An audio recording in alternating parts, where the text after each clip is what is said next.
Hare Krishna. ISKCON Shri ಶ್ರೀರಾಧಾ Govinda ಮಂದಿರ ಮಂಗಳೂರು ಆಯೋಜಿಸಿದಂತಹ ಭಗವದ್ಗೀತೆ ಯಥಾರೂಪ ಆಳವಾದ ಅಧ್ಯಯನದ ತರಗತಿಗೆ ತಮ್ಮೆಲ್ಲರೂ ಕೂಡ ಸ್ವಾಗತ. ಇಂದಿನ ತರಗತಿಯನ್ನು ಮಂಗಳಾಚರಣೆ ಜೊತೆಗೆ ಪ್ರಾರಂಭ ಮಾಡೋಣ. ಓಂ ನಮೋ ಭಗವತೆ ವಾಸುದೇವಾಯ. ಓಂ ನಮೋ ಭಗವತೆ ವಾಸುದೇವಾಯ. ಓಂ ನಮೋ ಭಗವತೆ ವಾಸುದೇವಾಯ. ಓಂ ಅಜ್ಞಾನತಿಮಿರಾಂಧಸ್ಯ ಜ್ಞಾನಾಂಜನಶಲಾಕಯಾ ಚಕ್ಷುರುನ್ಮಿಲಿತಂ ಯೇನ ತಸ್ಮೈ ಶ್ರೀ ಗುರುವೇ ನಮಃ. ಶ್ರೀ ಚೈತನ್ಯ ಮನೋಭೀಷ್ಟಂ ಸ್ಥಾಪಿತಂ ಯೇನ ಭೂತಲೇ ಸ್ವಯಂ ರೂಪಃ ಕದಾ ಮಹ್ಯಂ ದದಾತಿ ಸ್ವಪದಾಂತಿಕಂ. ವಂದೇಹಂ ಶ್ರೀಗುರೋಃ ಶ್ರೀಯುತಾಪದಕಮಲಂ ಶ್ರೀಗುರೋನ್ ವೈಷ್ಣವಾಂಶ್ಚ ಶ್ರೀರೂಪಂ ಸಾಗ್ರಜಾತಂ ಸಹಗಣ ರಘುನಾಥಾನ್ವಿತಂ तं ಸಜೀವಂ ಸಾದ್ವೈತಂ ಸಾವಧೂತಂ ಪರಿಜನಸಹಿತಂ ಕೃಷ್ಣ ಚೈತನ್ಯ ದೇವಂ ಶ್ರೀರಾಧಾ ಕೃಷ್ಣ ಪಾದಾನ್ ಸಹಗಣ ಲಲಿತಾ ಶ್ರೀ ವಿಶಾಖಾನ್ವಿತಾಂಶ್ಚ. ಹೇ ಕೃಷ್ಣ ಕರುಣಾ ಸಿಂಧು ದೀನಬಂಧು ಜಗತ್ಪತೆ ಗೋಪೇಶ ಗೋಪಿಕಾ ಕಾಂತ ರಾಧಾಕಾಂತ ನಮೋಸ್ತುತೆ.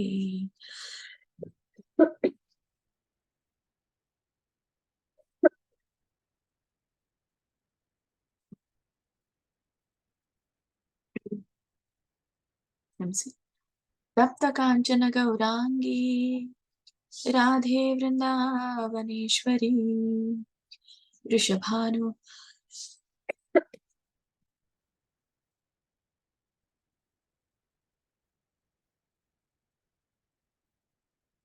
ವೃಷಭಾನುಸುತೆ ದೇವಿ ಪ್ರಣಮಾಮಿ ಹರಿಪ್ರಿಯೇ. ನಮ ಓಂ ವಿಷ್ಣುಪಾದಾಯ ಕೃಷ್ಣಪ್ರೇಷ್ಠಾಯ ಭೂತಲೇ ಶ್ರೀಮತೆ ಭಕ್ತಿವೇದಾಂತ ಸ್ವಾಮಿನಿತಿ ನಾಮಿನೇ. ನಮಸ್ತೆ ಸಾರಸ್ವತೆ Deve ಗೌರವಾಣಿ ಪ್ರಚಾರಿಣಿ.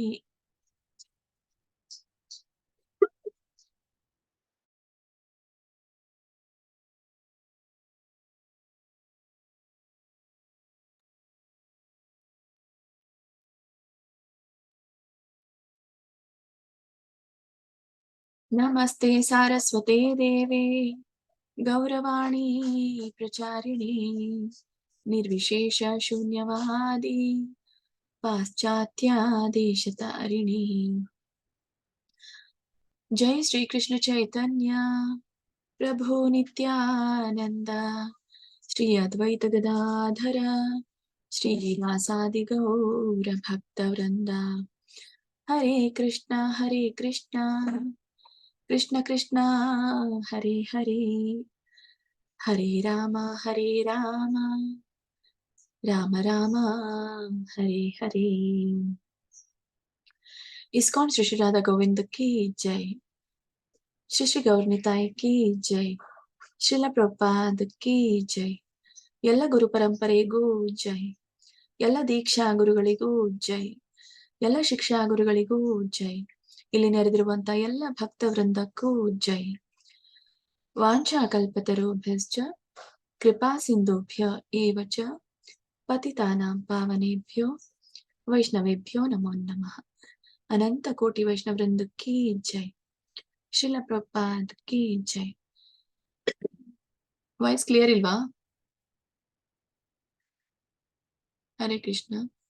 Sound is between interrupted. ಇಲ್ಲ, ಈಗ ಕ್ಲಿಯರ್ ಇದೆಯಾ? ಹರೇ ಕೃಷ್ಣ. ಸುಮಂಗಲ ಮಾತಾಜಿ ನಮಸ್ತೆ. ಹರೇ ಕೃಷ್ಣ ಮಾತಾಜಿ ನಮಸ್ತೆ. ಕ್ಲಿಯರ್ ಇದೆ ಮಾತಾಜಿ. ಧನ್ಯವಾದಗಳು ಮಾತಾಜಿ.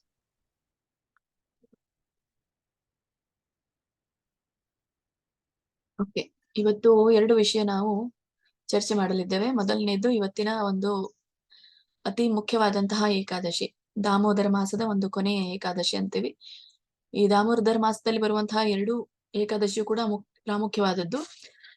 ಮತ್ತೆ ಇವತ್ತಿನ ಒಂದು ವಿಶೇಷತೆ, ಭೀಷ್ಮ ಪಂಚಕ ಅನ್ನೋದು ಪ್ರಾರಂಭ ಆಗೋದ್ರಿಂದ ಈ ಉತ್ಥಾನ ಪಾದ ಏಕಾದಶಿ ಅಂತ ಹೇಳ್ತೇವೆ, ಅಥವಾ ಪ್ರಬೋಧಿನಿ ಏಕಾದಶಿ ಅಂತ.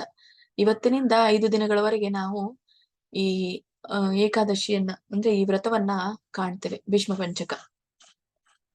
ಭೀಷ್ಮ ಪಂಚಕ ಏನು ಅನ್ನೋದನ್ನ ನಾನು ಆಮೇಲೆ ಹೇಳ್ತೇನೆ. ಇವತ್ತಿನ ಒಂದು ಮುಖ್ಯವಾದಂತಹ ಏಕಾದಶಿ, ಅದರ ಕುರಿತಾಗಿ ನಾವು ತಿಳ್ಕೊಳ್ಳೋಣ. ಭೀಷ್ಮ ಪಂಚಕ ಸ್ವಲ್ಪ ಹೇಳ್ತೇನೆ, ಇನ್ನು ಜನ ಜಾಯಿನ್ ಆಗಿಲ್ಲ. ಭೀಷ್ಮ ಪಂಚಕ ಈ ಒಂದು ದಾಮೋದರ ಮಾಸ ಮುಗಿತಾ ಬರೋ ಹಾಗೆ ಯಾವಾಗ ಮುಗಿಯುತ್ತೋ ಅದರಿಂದ 5 ದಿನದ ಹಿಂದೆ, ಈ ಕಾರ್ತಿಕ ಮಾಸ ಅನ್ನೋದು ಬೇರೆ ರೀತಿಯಾಗಿ ಹಿಡಿತೀವಿ, ಇಲ್ಲಿ ದಾಮೋದರ ಮಾಸ ಇದನ್ನ ಬೇರೆ ರೀತಿಯಾಗಿ ತೆಗೆದುಕೊಳ್ಳಲಾಗತ್ತೆ. ಸೋಮವಾರದಂದು ಈ ದಾಮೋದರ ಮಾಸ ಮುಗಿಯುತ್ತೆ.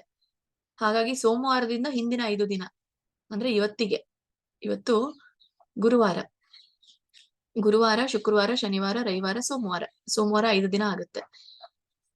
ಈ 5 ದಿನದಲ್ಲಿ ಏನಾಯ್ತು ಅಂದ್ರೆ, ಭೀಷ್ಮ ಪಂಚಕ ಯಾಕೆ ಹೇಳ್ತಾರಂತಂದ್ರೆ, ಈ ಒಂದು ಮಹಾಭಾರತದ ವೇಳೆಯಲ್ಲಿ ಈ ಪಾಂಡವರೆಲ್ಲರೂ ಜಯಗಳಿಸಿದ ಮೇಲೆ ಈ ಭೀಷ್ಮ ಎಲ್ಲ ಬಾಣಗಳ ಮೇಲೆ ಮಲಗಿದಾಗ ಅವರಿಗೆ ಒಂದು ವರ ಇತ್ತು, ಇಚ್ಛಾಮರಣಿ ಅಂತ ಹೇಳಿ.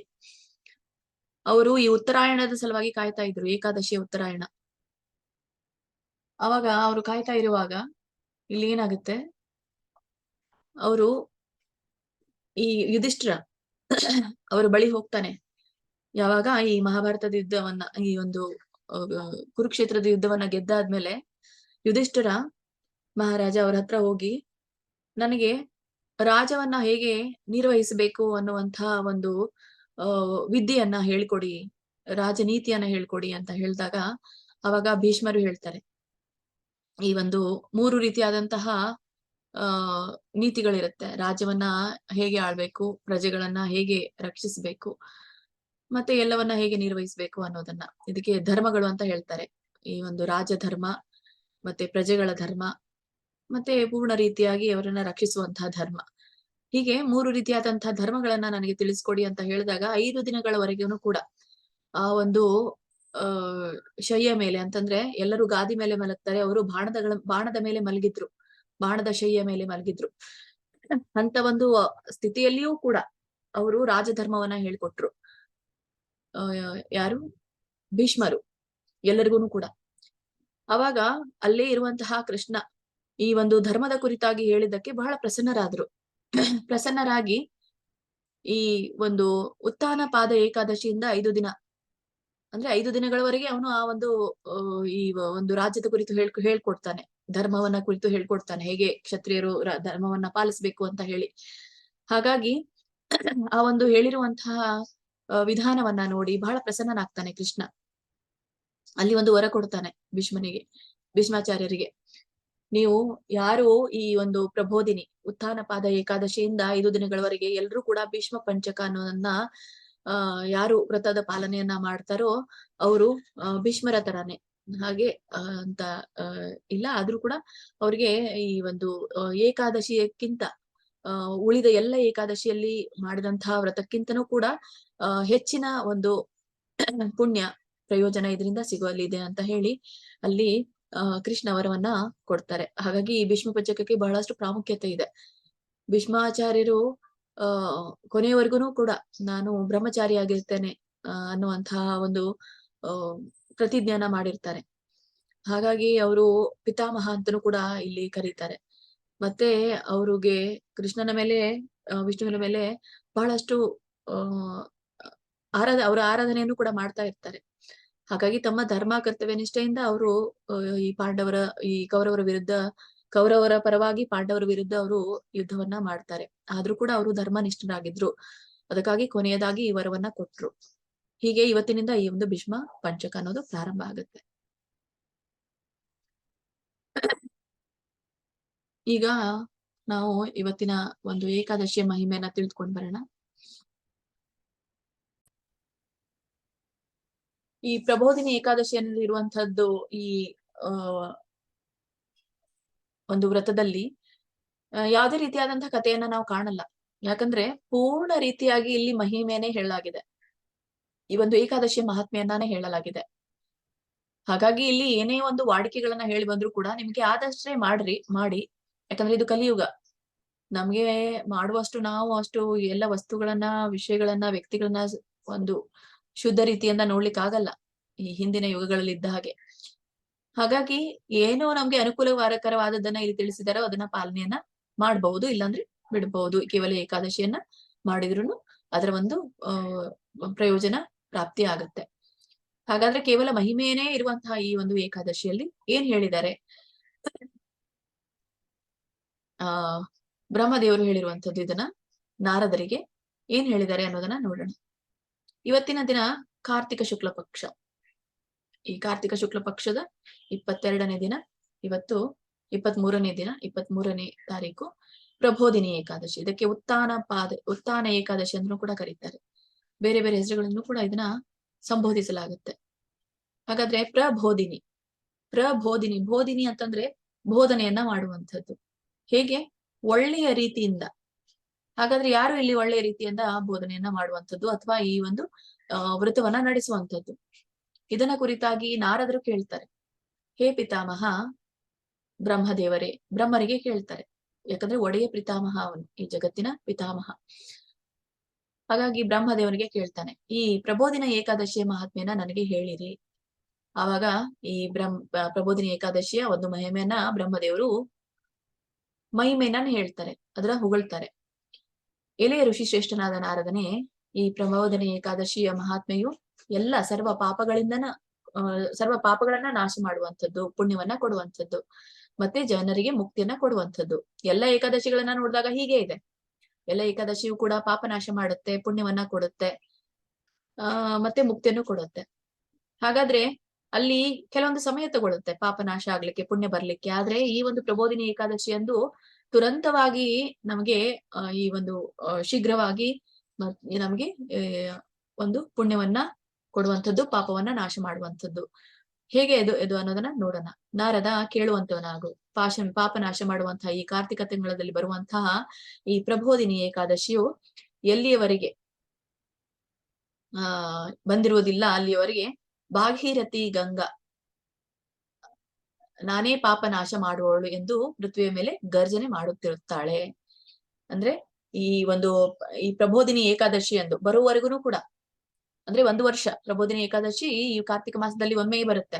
ಅಲ್ಲಿವರೆಗೂ ಕೂಡ ಗಂಗೆ ಮೆರಿತಾಳಂತೆ. ಏನಂತ? ಈ ಎಲ್ಲ ಪಾಪವನ್ನ ನಾಶ ಮಾಡುವವಳು ನಾನೊಬ್ಬಳೆ ಅನ್ನೋದನ್ನ ಪೃಥ್ವಿಯ ಮೇಲೆ ಅದನ್ನ ಗರ್ಜಿಸಿ ಹೇಳ್ತಾ ಇರ್ತಾಳಂತೆ. ಹಾಗಾಗಿ ಗಂಗೆಯಲ್ಲಿ ಮಿಂದ್ರೆ ಪಾಪ ನಾಶವಾಗತ್ತೆ.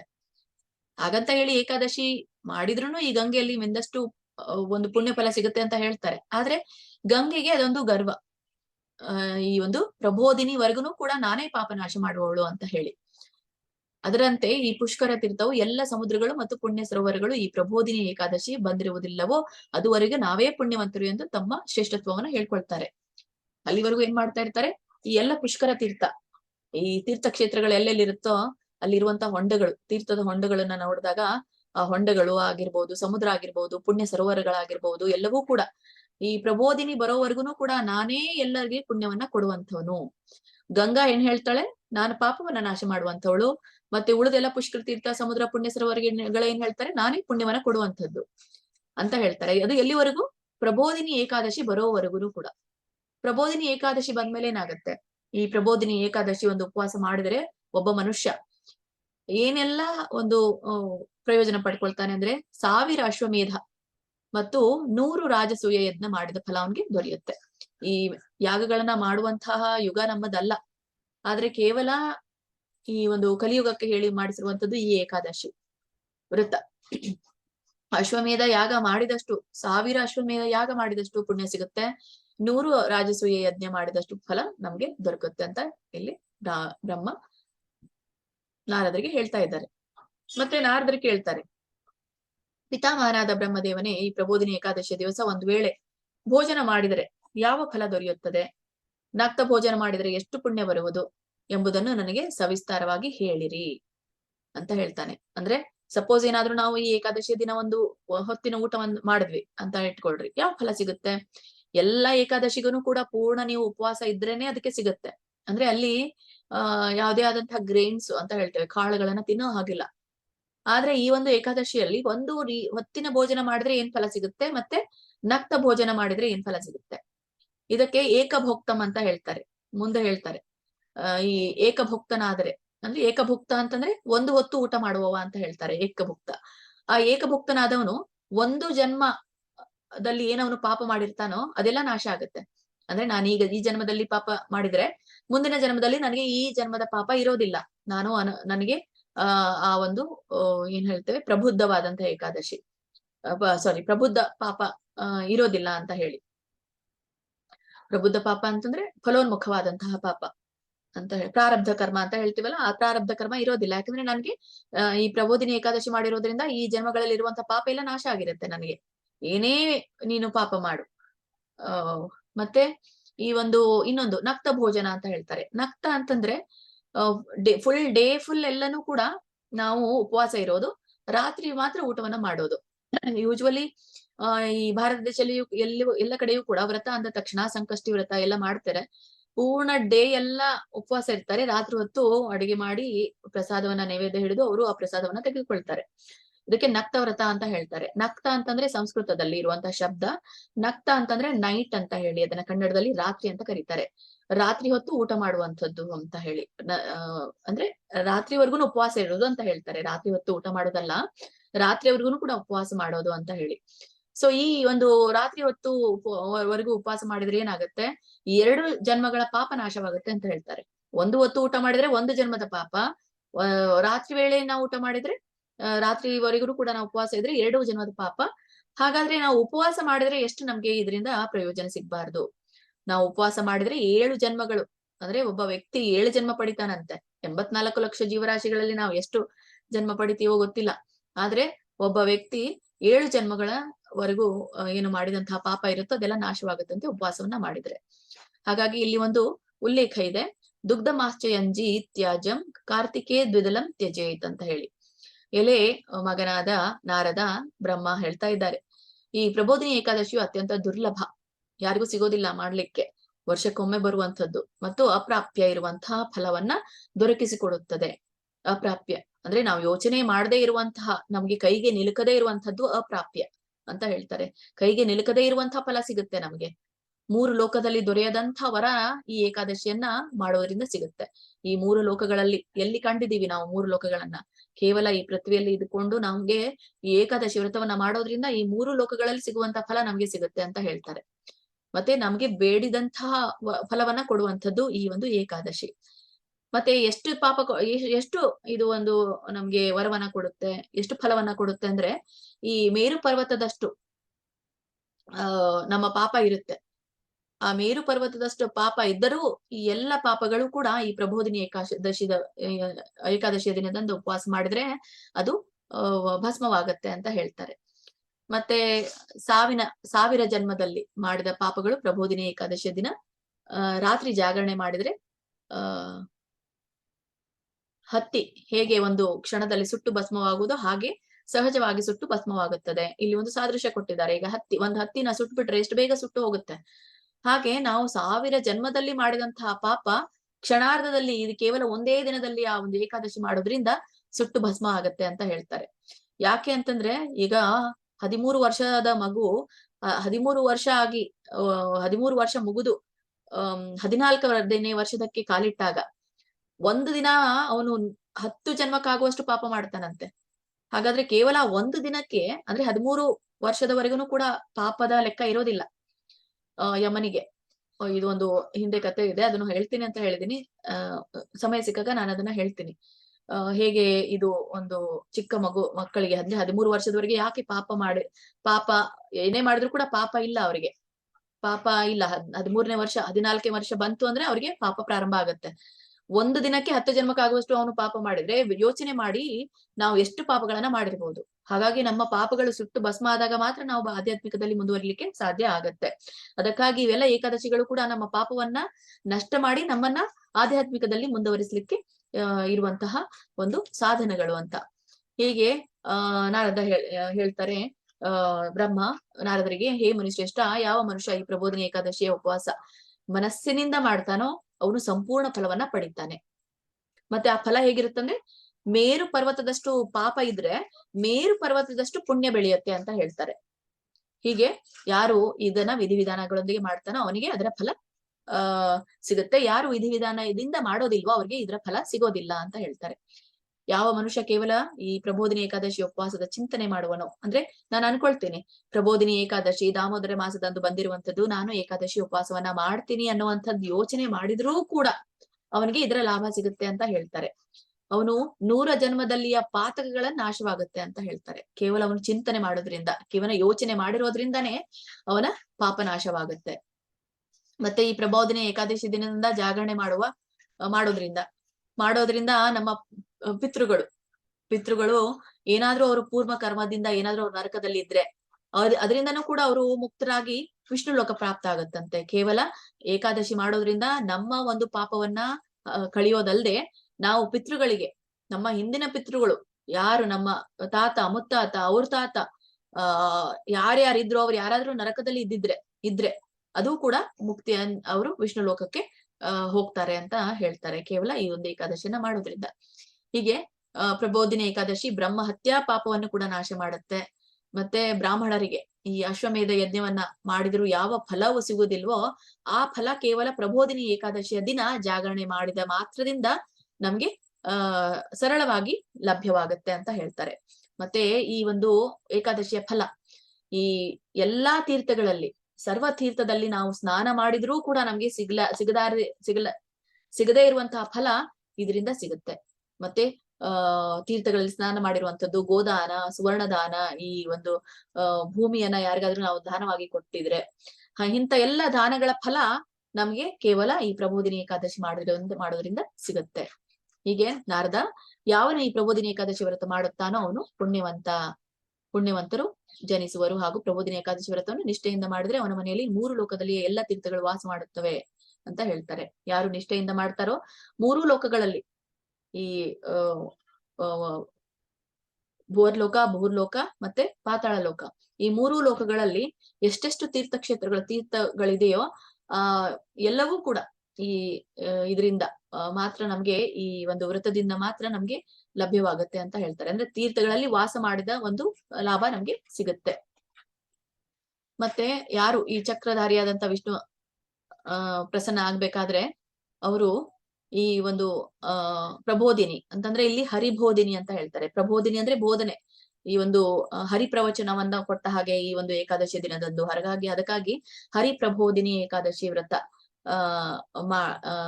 ಅಂತ ಹೇಳ್ತಾರೆ. ಹಾಗಾಗಿ ಈ ವಿಷ್ಣು ಪ್ರಸನ್ನ ಆಗ್ಬೇಕಾದ್ರೆ ನಮ್ಗೆ ಈ ಹರಿ ಪ್ರಬೋಧಿನಿ ಏಕಾದಶಿ ವ್ರತವನ್ನ ಮಾಡ್ಲೇಬೇಕು. ಮತ್ತೆ ಈ ಯಾರು ಈ ಉಪವಾಸ ಮಾಡ್ತಾನೋ ಅವನು ಜ್ಞಾನಿ ಆಗ್ತಾನೆ, ತಪಸ್ವಿ ಆಗ್ತಾನೆ, ಯೋಗಿ ಆಗ್ತಾನೆ, ಮತ್ತೆ ಎಲ್ಲ ಇಂದ್ರಿಯಗಳನ್ನ ಗೆಲ್ತಾನೆ ಅಂತ ಹೇಳ್ತಾರೆ. ಮತ್ತೆ ಇದು ಈ ಏಕಾದಶಿ ತುಂಬಾ ವಿಷ್ಣುವಿಗೆ ಪ್ರಿಯವಾದಂತಹ ಏಕಾದಶಿ ಅಂತೆ. ಎಲ್ಲ ಏಕಾದಶಿಗಳು ಪ್ರಿಯನೇ, ಆದ್ರೆ ಇದು ಒಂದು ಧರ್ಮಸಾರವನ್ನ ತೋರಿಸುತ್ತೆ. ಏಕಾದಶಿಯ ಧರ್ಮಸಾರ ಇದ್ರಲ್ಲಿ ಇರೋದ್ರಿಂದ ವಿಷ್ಣುವನ ಬಹಳ ಪ್ರಿಯವಾಗಿರುವಂತದ್ದು ಇದ್ರಲ್ಲಿ.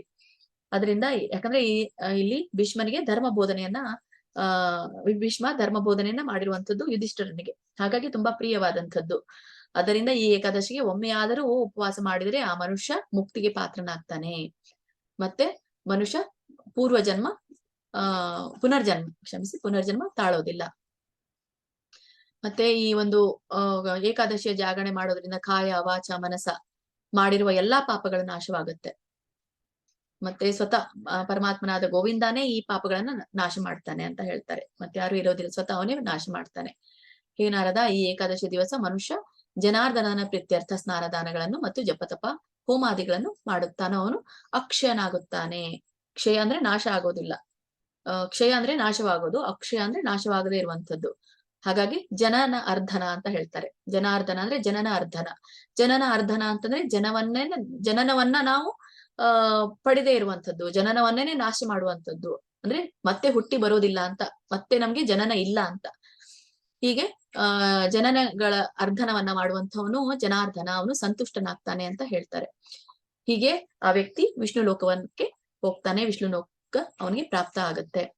ಮತ್ತೆ ಅವನು ಬಾಲ್ಯದಲ್ಲಿ, ತರುಣದಲ್ಲಿ, ಮುಪ್ಪಿನಲ್ಲಿ ಏನೇ ಚಿಕ್ಕ ಪುಟ್ಟ ಪಾಪಗಳನ್ನ ಮಾಡಿದ್ದು ಆ ಏಕಾದಶಿಯ ದಿನ ಅವನೇನಾದ್ರೂ ಭಗವಂತನ ಪೂಜೆ ಮಾಡಿದ್ರೆ ಎಲ್ಲವೂ ತೊಳೆದು ಹೋಗುತ್ತೆ ಅಂತ ಹೇಳ್ತಾರೆ. ಮತ್ತೆ ಈ ಸೂರ್ಯ, ಚಂದ್ರ ಯಾವಾಗ ಗ್ರಹಣ ಇರುತ್ತೋ, ಸೂರ್ಯಗ್ರಹಣ, ಚಂದ್ರಗ್ರಹಣದಲ್ಲಿ ಸ್ನಾನ ಮಾಡಿದ ಪುಣ್ಯವು ದೊರೆಯುತ್ತದೆ ಅಂತ ಹೇಳ್ತಾರೆ. ಯಾಕಂದ್ರೆ ಈ ಪುಷ್ಕರದಲ್ಲಿ ಸ್ನಾನ ಮಾಡ್ಬೇಕು ಅಂತ ಹೇಳ್ತಾರೆ ಈ ಚಂದ್ರ ಸೂರ್ಯಗ್ರಹಣದಲ್ಲಿ. ಹಾಗೆ ಆ ಒಂದು ಪುಣ್ಯ ಇದರಿಂದ ದೊರೆಯುತ್ತೆ ಅಂತ ಹೇಳ್ತಾರೆ. ಮತ್ತೆ 1000 ಪಟ್ಟು ಪುಣ್ಯ ಈ ಏಕಾದಶಿ ರಾತ್ರಿ ಜಾಗರಣೆ ಮಾಡೋದ್ರಿಂದ ದೊರೆಯುತ್ತೆ.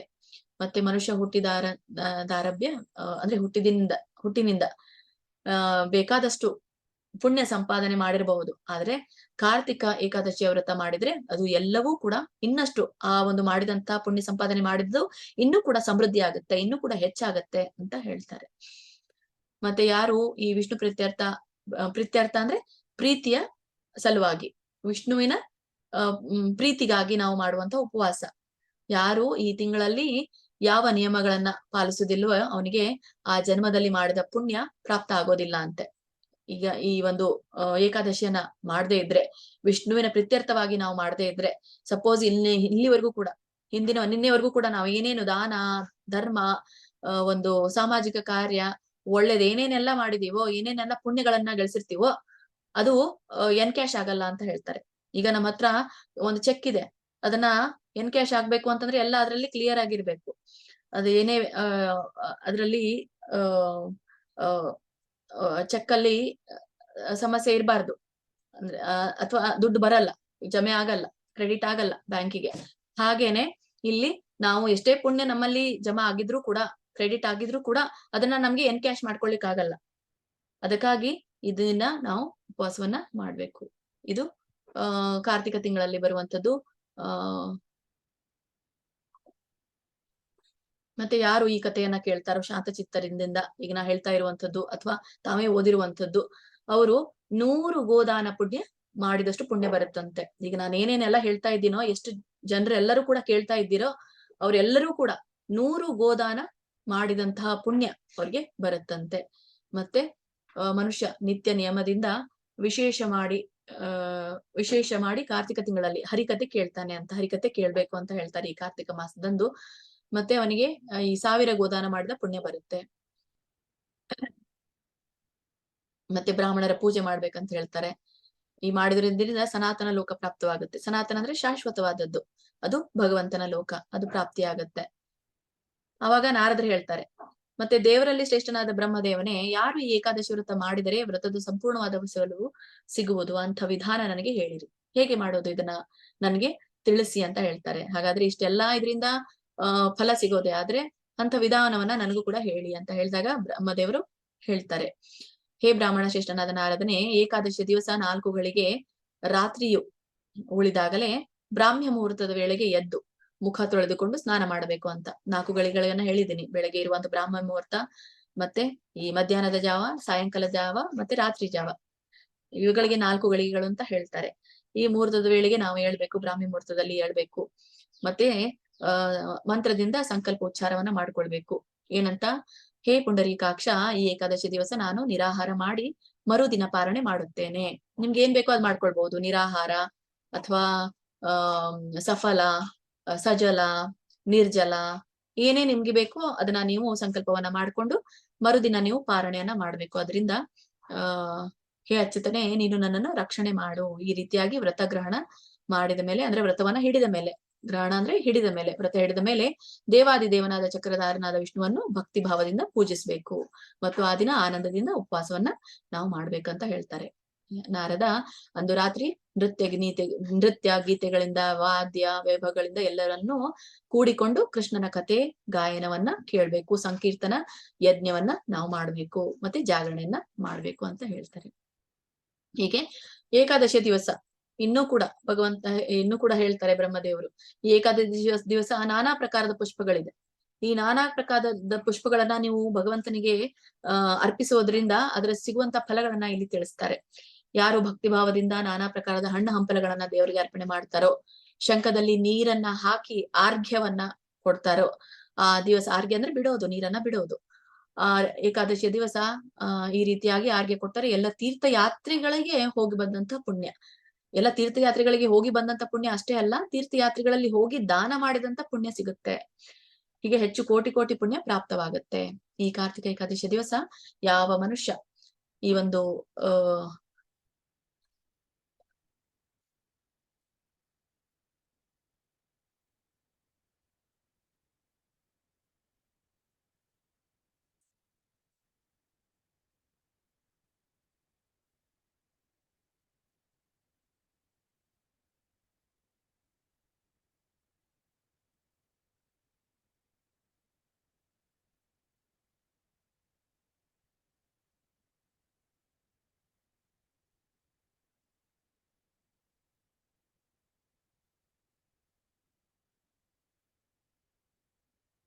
ಹರೇ ಕೃಷ್ಣ. ಬ್ರಹ್ಮದೇವರು ಮುಂದುವರಿಸ್ತಾ, ಹೇ ಮುನಿಶ್ರೇಷ್ಠನಾದ ನಾರದನೇ, ಈ ಪ್ರಬೋಧಿನಿ ಏಕಾದಶಿ ಎಂದು ಅಗಸ್ತ್ಯ ಹೂವಿನಿಂದ ವಿಷ್ಣುವಿನ ಪೂಜೆ ಮಾಡಿದ್ರೆ ಭಗವಂತನು ಏನು ಫಲ ಕೊಡುತ್ತಾನೆ ಅಂತ ಹೇಳ್ತಾರೆ. ಈ ಅಗಸ್ತ್ಯ ಹೂವು ಅಂತ ಹೇಳಿದ್ರೆ ಇದು ಒಂದು ಔಷಧೀಯ ಗುಣ ಇರುವಂತದ್ದು, ಗ್ರಾಂಡಿಫ್ಲೋರಾ ಅಂತ ಹೇಳ್ತಾರೆ ಇದಕ್ಕೆ. ಇದನ್ನ ನೀವು ನೋಡ್ತೀರಾ, ಚಿಕ್ಕದಾದಂತಹ ಪಿಂಕ್ ಹೂಗಳಿರುತ್ತೆ, ಒಂದು ಕೊಯ್ತದ ತರ ಇರುತ್ತೆ. ಕೊಯ್ತದ ತರ ಮೊದಲು ಬಿಳಿ ಇರುತ್ತೆ, ಆಮೇಲೆ ಅದು ಕೆಂಪಾಗತ್ತೆ. ಹೀಗೆ ಇದು ಅಗಸ್ತ್ಯ ಹೂವಿನಿಂದ ಯಾರು ಪೂಜೆಯನ್ನ ಮಾಡ್ತಾರೋ ನೋಡಿರ್ತೀರಾ. ಈಗ ನಾವು ಆದಷ್ಟು ಜರ್ನಿಗೆ ಹೋಗುವಾಗ ಸೈಡ್ ರೋಡ್ ಅಲ್ಲಿ ನಮ್ಗೆ ಕಾಣ್ಲಿಕ್ಕೆ ಸಿಗುತ್ತೆ ಇಂಥವೆಲ್ಲವೂ ಕೂಡ. ಚಿಕ್ಕ ಚಿಕ್ಕದು ಈ ಶಮಿ ಗಿಡ ಅಂತ ಹೇಳ್ತಾರೆ, ಬನ್ನಿ ಗಿಡದ ಸಣ್ಣ ಎಲೆ ಇರ್ತಲ್ಲ, ಶಮಿ ಗಿಡದ ತರಾನೇ ಇರುತ್ತೆ ಅದು, ಆದ್ರೆ ಮುಳ್ಳಿರಲ್ಲ, ಆದ್ರೆ ಅದಕ್ಕೆ ಪಿಂಕ್ ಹೂ ಆಗುತ್ತೆ. ಸೊ ಅದನ್ನ ಯಾರು ಭಗವಂತನಿಗೆ ಕೊಡ್ತಾರೋ ಅಂತಹ ಫಲವನ್ನ ತಪ ಪ್ರಭಾವದಿಂದ ಸಂತುಷ್ಟನಾದರೂ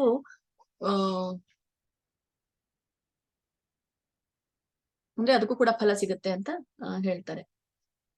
ಮತ್ತೆ ಈ ಕಾರ್ತಿಕ ತಿಂಗಳಲ್ಲಿ ಯಾರು ಬೇಲಪತ್ರಿಯನ್ನ ಏರಿಸಿ ಭಕ್ತಿ ಭಾವದಿಂದ ಶ್ರೀಕೃಷ್ಣನ ಪೂಜೆ ಮಾಡ್ತಾರೋ, ಪತ್ರಿಯನ್ನ ಯೂಶುವಲಿ ಶಿವನಿಗೆ ಏರಿಸ್ತಾರೆ, ಆದ್ರೆ ಆ ಪತ್ರಿಯ ಗಿಡದಲ್ಲಿ ಬೇಲದ ಹಣ್ಣುಗಳಿರುತ್ತೆ.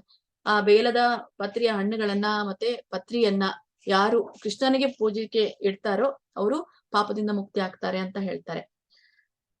ಮತ್ತೆ ಒಂದು ಶ್ಲೋಕ ಕೊಟ್ಟಿದ್ದಾರೆ, ತುಳಸಿದಲ ಪುಷ್ಪಾಣಿ ಯೇ ಯಚ್ಚಂತಿ ಜನಾರ್ದನೆ ಕಾರ್ತಿಕೆ ಸಕಲಂ ವತ್ಸ ಪಾಪಂ ಜನಾರ್ಜಿತಂ ದಹೇತ್ ದೃಷ್ಟ್ವಾ ಸ್ಪಷ್ಟಾತ್ ವಾಧ್ಯಾತ ಕೀರ್ತನ ನಾಮತ ಸ್ತುತ ರೋಪಿತಾ ಸೇಚಿತಾ ನಿತ್ಯಂ ಪೂಜಿತಾ ತುಳಸೀನತ ನವಧಾ ತುಳಸಿ ಭಕ್ತಿಂ ಯೇ ಕುರ್ವಂತಿ ದಿನೇ ದಿನೇ ಯುಗಕೋಟಿ ಸಹಸ್ರಾಣಿ ತನ್ವಂತಿ ಸುಕೃತಂ ಮುನಿ ಅಂತ. ಅಂದ್ರೆ ಇದರರ್ಥ ಇಲ್ಲಿ ಹೇಳ್ತಾರೆ, ಯಾರು ಕಾರ್ತಿಕ ತಿಂಗಳಲ್ಲಿ ಯಾರು ಜನರು ತುಳಸಿ ಮಂಜರಿ ಅಂತಂದ್ರೆ ತುಳಸಿಯ ಮುಂದ್ಗಡೆ ಏನಿರುತ್ತಲ್ಲ ಅದು ಹೂವಾಗಿ ಒಣಗಿರುತ್ತಲ್ಲ, ತುಳಸಿ ಎಲೆಯ ಮುಂದ್ಗಡೆ ಇರುವಂತದ್ದು ಹೂವು ಮಂಜರಿ ಅಂತ ಕರೀತಾರೆ.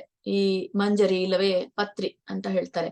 ಆಕ್ಚುಲಿ ಮಂಜರಿಯನ್ನ ಶಿವಗೆ ಇಡ್ತಾರೆ, ತುಳಸಿ ಮಂಜರಿಯನ್ನ ಶಿವನ ಪೂಜೆ ಮಾಡುವಾಗ ಇಡ್ತಾರೆ, ಮತ್ತೆ ಪತ್ರಿನೂ ಕೂಡ ಅವನಿಗೆ ಇಡ್ತಾರೆ. ಹಾಗಾದ್ರೆ ಈ ಕಾರ್ತಿಕ ತಿಂಗಳಲ್ಲಿ ಈ ತುಳಸಿ ಮಂಜರಿಯನ್ನ ಇಲ್ಲವೇ ಪತ್ರಿಯಿಂದ ಭಗವಂತನ ಪೂಜಿಸ್ತಾರೋ ಅವರು 10,000 ಜನ್ಮದಲ್ಲಿಯ ಪಾತಕ ಅಂದ್ರೆ ಏನೇ ನನಗೆ ಕೆಡಕಾಗೋದಿದ್ರು ಕೂಡ ಅದು ನಾಶವಾಗುತ್ತೆ.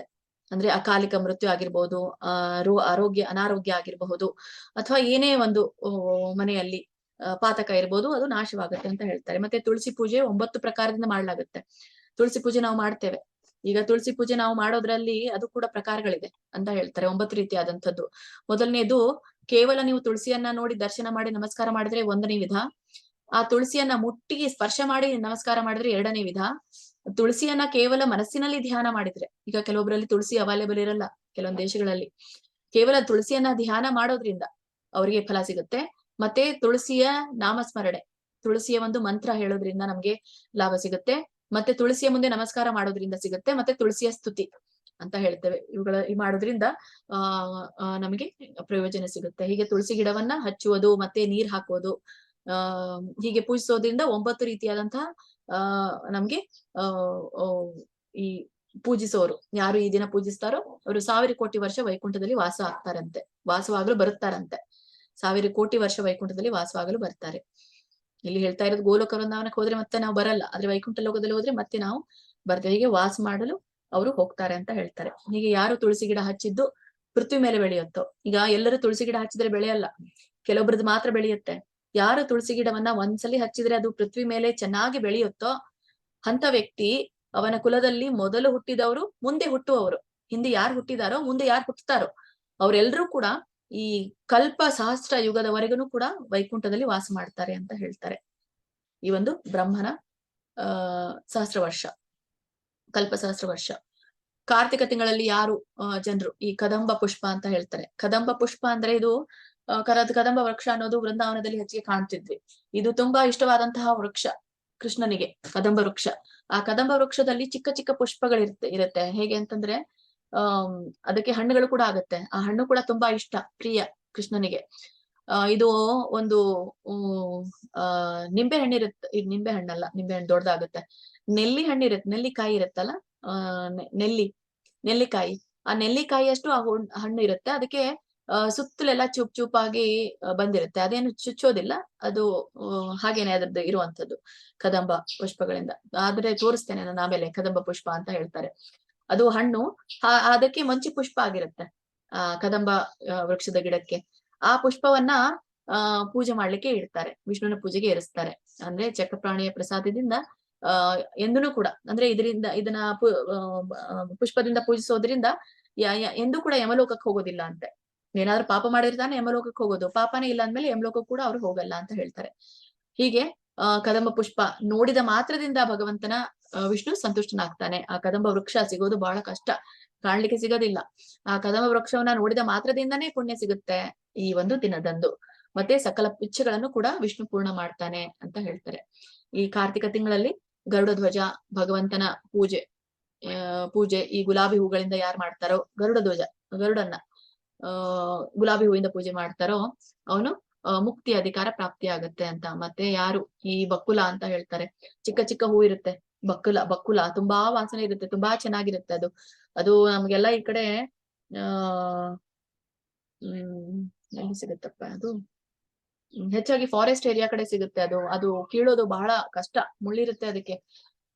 ಅದು ಒಮ್ಮೆ ನೀವು ತಗೊಂಡ್ರೆ ಅದು 4 ದಿನವರೆಗೂ ನೀವು ಅದನ್ನ ಮುಡಿಬಹುದು ಆ ಹೂವನ್ನ, ಅಷ್ಟೊಂದು ಸ್ಮೆಲ್ ಇರುತ್ತೆ.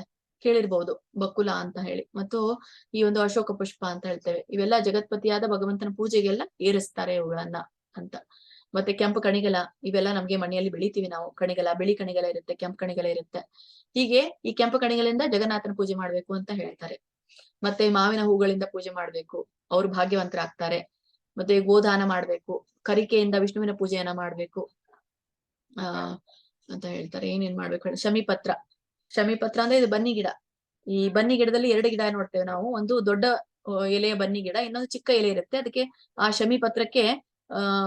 ಶಮಿ ಗಿಡಕ್ಕೆ ಮುಳ್ಳಿರುತ್ತೆ. ಈ ಬನ್ನಿ ಗಿಡ ಅಂತ ಹೇಳ್ತೇವೆ. ದಸರಾ ದಿನ ನಾವೆಲ್ಲ ಬನ್ನಿ ಕೊಡ್ತೀವಲ್ಲ, ಆ ಗಿಡ ಬನ್ನಿ ಗಿಡ. ಆ ಬನ್ನಿ ಗಿಡಕ್ಕೂ ಕೂಡ ನಾವು ಪೂಜೆ ಮಾಡ್ತೇವೆ, ದಿನಾಲು ಕೂಡ ಪೂಜೆ ಮಾಡ್ತಾರೆ. ಕೆಲವೊಬ್ರು ದಸರಾದಲ್ಲಿ ಡೈಲಿ ಪೂಜೆ ಮಾಡ್ತಾರೆ. ಈ ಒಂದು ದಿನದಂದು ಈ ಶಮಿ ಪತ್ರದಿಂದ ಪೂಜೆ ಮಾಡೋದ್ರಿಂದ ನಾವು ಭಯಂಕರವಾದಂತಹ ಯಮನ ದಾರಿಯನ್ನ ದಾಟ್ತೀವಿ ಅಂತ ಹೇಳ್ತಾರೆ. ಹೀಗೆ ಮತ್ತೆ ಯಾರು ಈ ಚಾತುರ್ಮಾಸದ ಒಂದು ವ್ರತವನ್ನ ಮಾಡಿಲ್ಲೋ, ಚಾತುರ್ಮಾಸ ಪ್ರಾರಂಭ ಆಗುತ್ತೆ, ಈಗ ಮುಗಿಯುತ್ತೆ, ಚಾತುರ್ಮಾಸ ಮುಗಿಯುತ್ತೆ. ಈ ದಾಮೋದರ ಮಾಸ ಯಾವಾಗ ಮುಗಿಯುತ್ತೋ ಅವಾಗ ಚಾತುರ್ಮಾಸ ಮುಗಿಯುತ್ತೆ. ಈ 4 ತಿಂಗಳ ಹಿಂದೆ, ಅಂದ್ರೆ ಅಕ್ಟೋಬರ್, ನವೆಂಬರ್, ಈ ಜೂನ್ ಇಂದ ಪ್ರಾರಂಭ ಆಗಿದೆ. June, July, August, September, July, August, September, October. July ಅಂತ್ಯದಿಂದ ಎಂಡದಿಂದ ಪ್ರಾರಂಭ ಆಗಿರುವಂತದ್ದು ಈ ಒಂದು ಚಾತುರ್ಮಾಸ. ಯಾರು ಈ ಚಾತುರ್ಮಾಸದ ವ್ರತವನ್ನ ಮಾಡಿಲ್ವೋ ಅವ್ರಿಗೆ ಕೇವಲ ಈ ಒಂದು ಏಕಾದಶಿ ವ್ರತವನ್ನ ಮಾಡಿದ ಮಾತ್ರಕ್ಕೆ ಆ ಚಾತುರ್ಮಾಸ ಮಾಡಿದ ಫಲ ಸಿಗುತ್ತೆ ಅಂತ. ಮತ್ತೆ ಕೇದಿಗೆ, ಈ ಕೆಲವೊಂದು ಈ ಕಡೆ ಸಿಗಲ್ಲ, ಕೇದಿಗೆಗಳೆಲ್ಲವೂ ಕೂಡ ನಮ್ಗೆ ಈ ಫಾರೆಸ್ಟ್ ಏರಿಯಾಗಳಲ್ಲಿ ಸಿಗುತ್ತೆ. ಈ ಕೇದಿಗೆ ಪುಷ್ಪದಿಂದ ನಾವು ಅರ್ಪಿಸಿದಾಗ ಅದು ಕೂಡ ನಮ್ಗೆ ಫಲವನ್ನ ಕೊಡುವಂಥದ್ದು. ಮತ್ತೆ ಕೆಂಪು ವರ್ಣದ ಕಮಲ ಈ ಇಲ್ಲಿಂದ ಪೂಜೆ ಮಾಡಿದಾಗ ಹೀಗೆ ಅದರ ಒಂದು ಫಲವನ್ನ ಪ್ರಾಪ್ತಿ ಆಗತ್ತೆ ಅಂತ. ಹೀಗೆ ಬಹಳಷ್ಟು ವರ್ಣನೆಯನ್ನ ಕೊಟ್ಟಿದ್ದಾರೆ ಇಲ್ಲಿ ಎಲ್ಲರೂ ಕೂಡ. ಮತ್ತೆ ಬೇರೆ ಬೇರೆ ಇದು ಒಂದು ನೇಮ ಅಂತ ಹೇಳ್ತಾರೆ. ಅದಕ್ಕೆ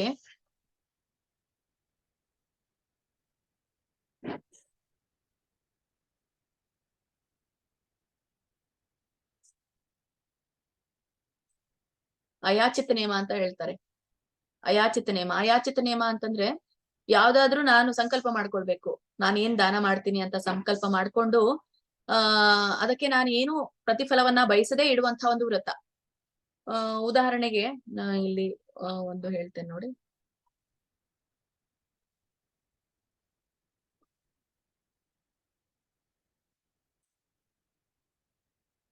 ಅಯಾಚಿತ್ ನೇಮ. ಅಯಾಚಿತ್ ನೇಮದಲ್ಲಿ ಈ ಒಂದು ಎತ್ತನ ದಾನ ಮಾಡಿದ್ರೆ ಅದು ಸುವರ್ಣ ದಾನ ಮಾಡಿದಷ್ಟು ಫಲವನ್ನ ಕೊಡುತ್ತಂತ ಹೇಳ್ತಾರೆ. ಮತ್ತೆ ನಾನೇನಾದ್ರೂ ಮಾಂಸವನ್ನ ತಿಂತ ಇದ್ದೇನೆ ಅಂತ ಇಟ್ಕೊಳ್ಳಿ, ಯಾರಾದ್ರೂ ಮಾಂಸವನ್ನ ತಿಂತಾ ಇದ್ರೆ ಅವರು ನಾನು ಮಾಂಸ ಭಕ್ಷಣನ ಬಿಟ್ಟು ಬಿಡ್ತೇನೆ ಅಂತ ಹೇಳಿದ್ರೆ ಕೇವಲ ಬಿಡ್ತೀನಿ ಅಂತ ಹೇಳಿದೇನೆ ಈ ಒಂದು ಗೋದಾನ ಮಾಡಿದಷ್ಟು ಫಲ ಸಿಗುತ್ತಂತೆ. ಮತ್ತೆ ಬಿಡ್ಬೇಕು.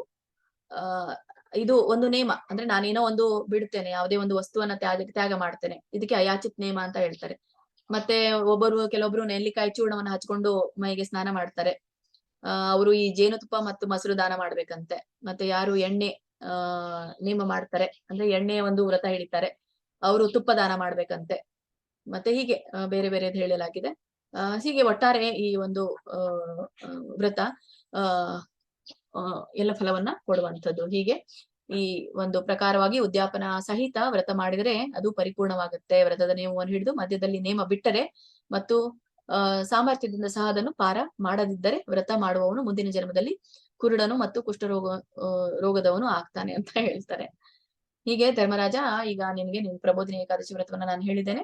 ಇದರ ಮಹಾತ್ಮೆಯನ್ನ ಯಾರು ಓದಿದಾರೋ ಮತ್ತೆ ಯಾರು ಇದನ್ನ ಕೇಳಿದಾರೋ ಅವರಿಗೆ 1000 ಗೋದಾನ ಮಾಡಿದ ಪುಣ್ಯ ಫಲ ಪ್ರಾಪ್ತಿಯಾಗುತ್ತೆ. ಶ್ರೀಸ್ಕಂದ ಪುರಾಣದಲ್ಲಿಯ ಪ್ರಬೋಧಿನಿ ಏಕಾದಶಿ ಮಹಾತ್ಮೆ ಸಂಪೂರ್ಣ. ಶ್ರೀಕೃಷ್ಣ ಅರ್ಪಣಮಸ್ತು. ಹರೇ ಕೃಷ್ಣ.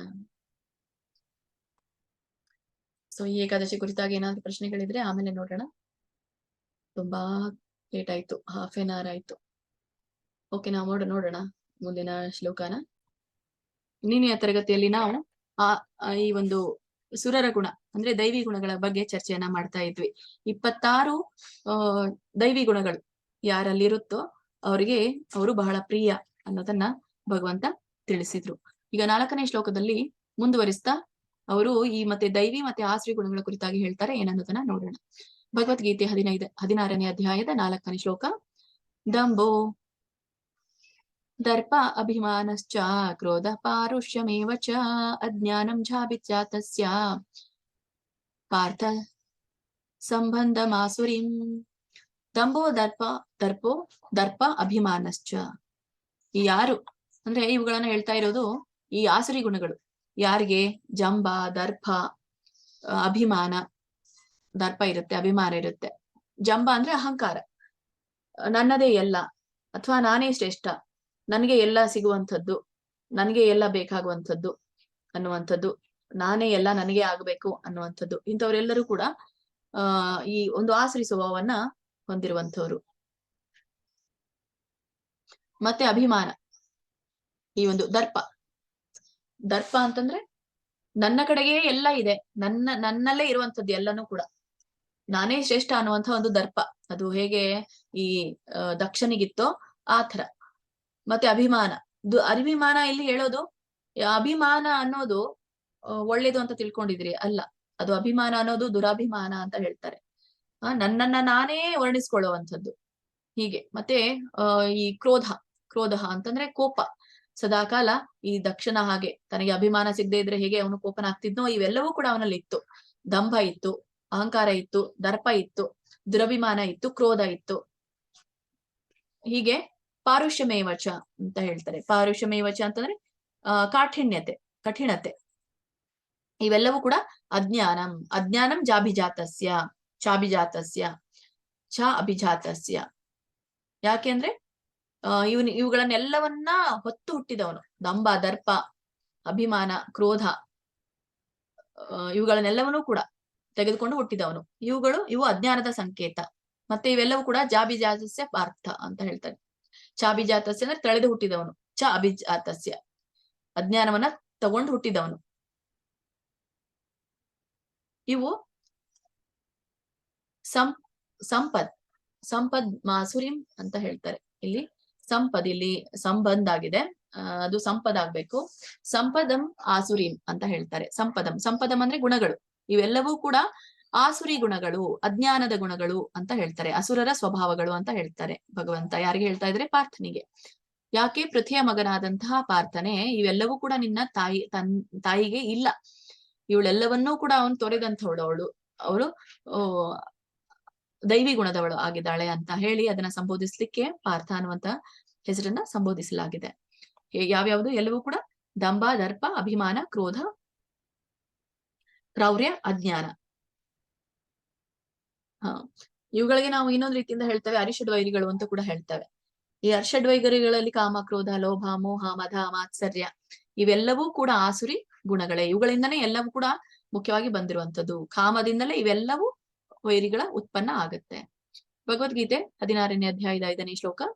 ದೈವಿ ಸಂಪದ್ ವಿಮೋಕ್ಷಾಯ ನಿಬಂಧಾಯ ಸುರೀಮತ ಮಾ ಶುಚ ಸಂಪದಂ ದೈವೀಂ ಅಭಿಜಾತೋಸಿ ಪಾಂಡವ. ಇಲ್ಲಿ ಭಗವಂತ ಹೇಳ್ತಾರೆ ದೈವಿ ಸಂಪದಿ ಮೋಕ್ಷಾಯ. ಇಲ್ಲಿ ಏನ್ ಹೇಳ್ತಾರೆ ಭಗವಂತ? ಅರ್ಜುನನಿಗೆ ಹೇಳ್ತಾ ಇರುವಂತದ್ದು, ಹೆದರ್ಬೇಡ, ನಿನ್ನಲ್ಲಿ ಇವ್ಯಾವುದು ಗುಣಗಳಿಲ್ಲ. ದೈವಿ ಸಂಪದ್ವಿ ಮೋಕ್ಷಾಯ.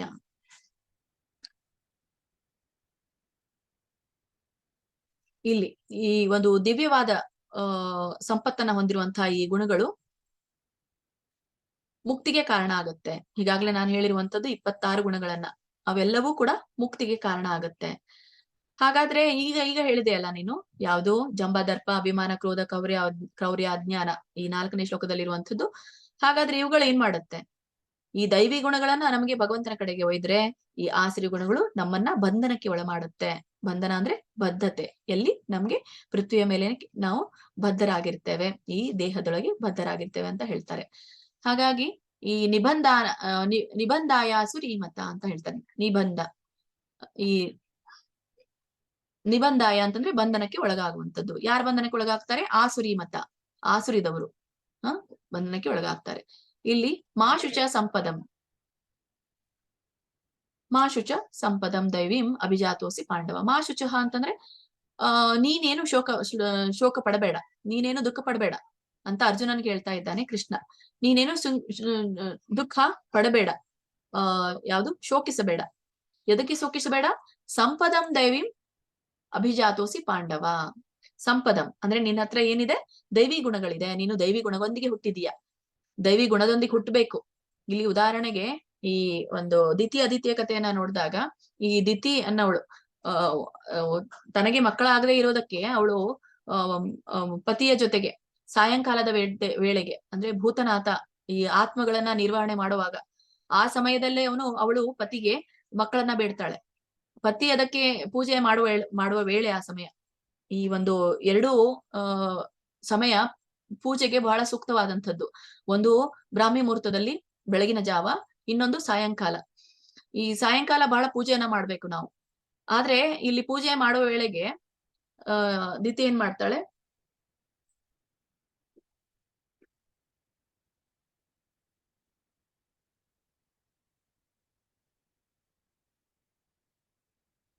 ದಿತಿ ಏನ್ ಮಾಡ್ತಾಳೆ?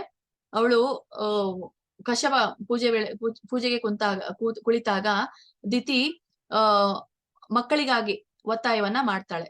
ಇಲ್ಲ, ಇದು ಪೂಜೆಯ ವೇಳೆ, ನಾನು ಪೂಜೆ ಮಾಡ್ತಾ ಇದ್ದೇನೆ ಅಂತ ಹೇಳಿದ್ರು ಕೂಡ ಅವಳು ಮತ್ತೆ ಇಲ್ಲ ಸಲ್ಲದ ಆದಂತ ಅದಕ್ಕೆ ವಿವರಣೆಯನ್ನ ಕೊಡ್ತಾ ಹೋಗ್ತಾಳೆ. ಅದಕ್ಕಾಗಿ ಅವನು ಪ್ರಿಯವಾದಂತ ಹೆಂಡತಿಗೆ ಮಣಿದು ಏನ್ ಮಾಡ್ತಾನೆ? ನಿನಗೆ ಪುತ್ರ ಪ್ರಾಪ್ತಿ ಆಯ್ತು ಅಂತ ಹೇಳ್ತಾನೆ.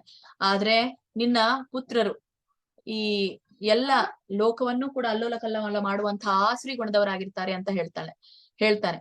ಆವಾಗ ಅವಳಿಗೆ ಮತ್ತೆ ಚಿಂತೆ ಆಗತ್ತೆ. ಹಾಗಾಗಿ ಅವಳು ಅಂದ್ರೆ ಇಲ್ಲಿ ಹಿರಣ್ಯಕಶಿಪು, ಹಿರಣ್ಯಾಕ್ಷ ಇವರ ಒಂದೇ ನಿಮಿಷ.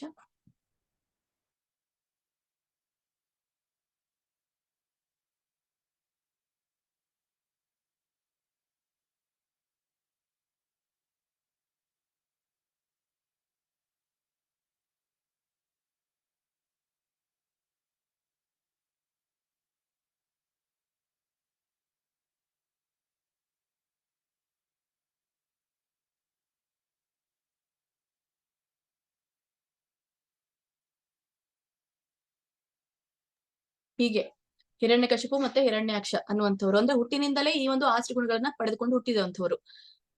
ಹಾಗಾಗಿ ಈ ಒಂದು ಮಗುವನ್ನ ಹೆರುವುದರಲ್ಲಿಯೂ ಕೂಡ ಈ ಒಂದು ಕೃಷ್ಣ ಪ್ರಜ್ಞೆಯಲ್ಲಿ ಇರುವಂತಹ ಮಕ್ಕಳನ್ನ ಹೆರಬೇಕು ಅಂತ ಹೇಳ್ತಾರೆ. ಮತ್ತೆ ತಂದೆ ತಾಯಿಗಳು ಈ ಒಂದು ಏನು ಅದಕ್ಕೆ ಸೂಕ್ತವಾದಂತಹ ಮಾರ್ಗದರ್ಶನವನ್ನ ಪಡಿಬೇಕು ಅಂತ ಮಕ್ಕಳನ್ನ ಪಡಿಬೇಕು ಅಂತಂದ್ರೆ ಅಂದ್ರೆ ಈ ಈ 4ನೇ ಶ್ಲೋಕದಲ್ಲಿ ಹೇಳಿರುವಂತದ್ದು ಜಂಬದರ್ಪ ಅಭಿಮಾನ ಕ್ರೋಧ ಕ್ರೌರ್ಯ ಅಜ್ಞಾನ ಇವುಗಳನ್ನೆಲ್ಲ ತಗೊಂಡೇ ಹುಟ್ಟಿರುತ್ತಂತೆ ಮುಂಚೆನೆ ಮಕ್ಕಳು. ಅವರು ಮೊದ್ಲಿಂದಾನೇ ಆಮೇಲೆ ಆಸುರಿ ಗುಣದವರು ಆಗಿರೋದಿಲ್ಲ. ಅಂದ್ರೆ ಮುಂಚೆಯಿಂದನೇ ಆಸುರಿ ಗುಣಗಳು ಅದ್ರಲ್ಲಿ ಇರುತ್ತೆ. ಹೀಗೆ ಸಂಪದಂ ದೈವೀಂ ಅಭಿಜಾತೋಸಿ ಪಾಂಡವ. ಹಾಗಾಗಿ ಇಲ್ಲಿ ಪಾಂಡವ ಅಂತ ಯಾಕೆ ಹೇಳ್ತಾ ಇದ್ದಾರೆ? ಈ ಪಾಂಡವರಲ್ಲಿ ಒಬ್ಬನಾದಂತಹ ನೀನು, ನಿನಗೆ ಇಂಥ ದೈವಿ ಗುಣಗಳು ಹುಟ್ಟಿನಿಂದಲೇ ಇದೆ. ಹಾಗಾಗಿ ನೀನು ದುಃಖ ಪಡಬೇಡ ಅನ್ನೋದನ್ನ ಇಲ್ಲಿ ಹೇಳ್ತಾರೆ. ಅನುವಾದದಲ್ಲಿ ದೈವಿ ಗುಣಗಳು ಮುಕ್ತಿಗೆ ಸಾಧನವಾಗುತ್ತವೆ, ಆಸುರಿ ಗುಣಗಳು ಬಂಧನಕ್ಕೆ ಸಾಧನವಾಗುತ್ತವೆ. ಪಾಂಡುಪುತ್ರನಾದ ಅರ್ಜುನನೇ ಶೋಕಿಸಬೇಡ, ಏಕೆಂದರೆ ನೀನು ದೈವಿ ಸಂಪತ್ತಿನೊಡನೆ ಹುಟ್ಟಿದ್ದೀಯೇ. ಮುಂದಿನ ಶ್ಲೋಕದಲ್ಲಿ ಭಗವಂತ ಇನ್ನು ಆಸುರಿ ಗುಣಗಳು ಹೇಗಿರುತ್ತೆ ಅನ್ನೋದನ್ನ ತಿಳಿಸ್ತಾರೆ.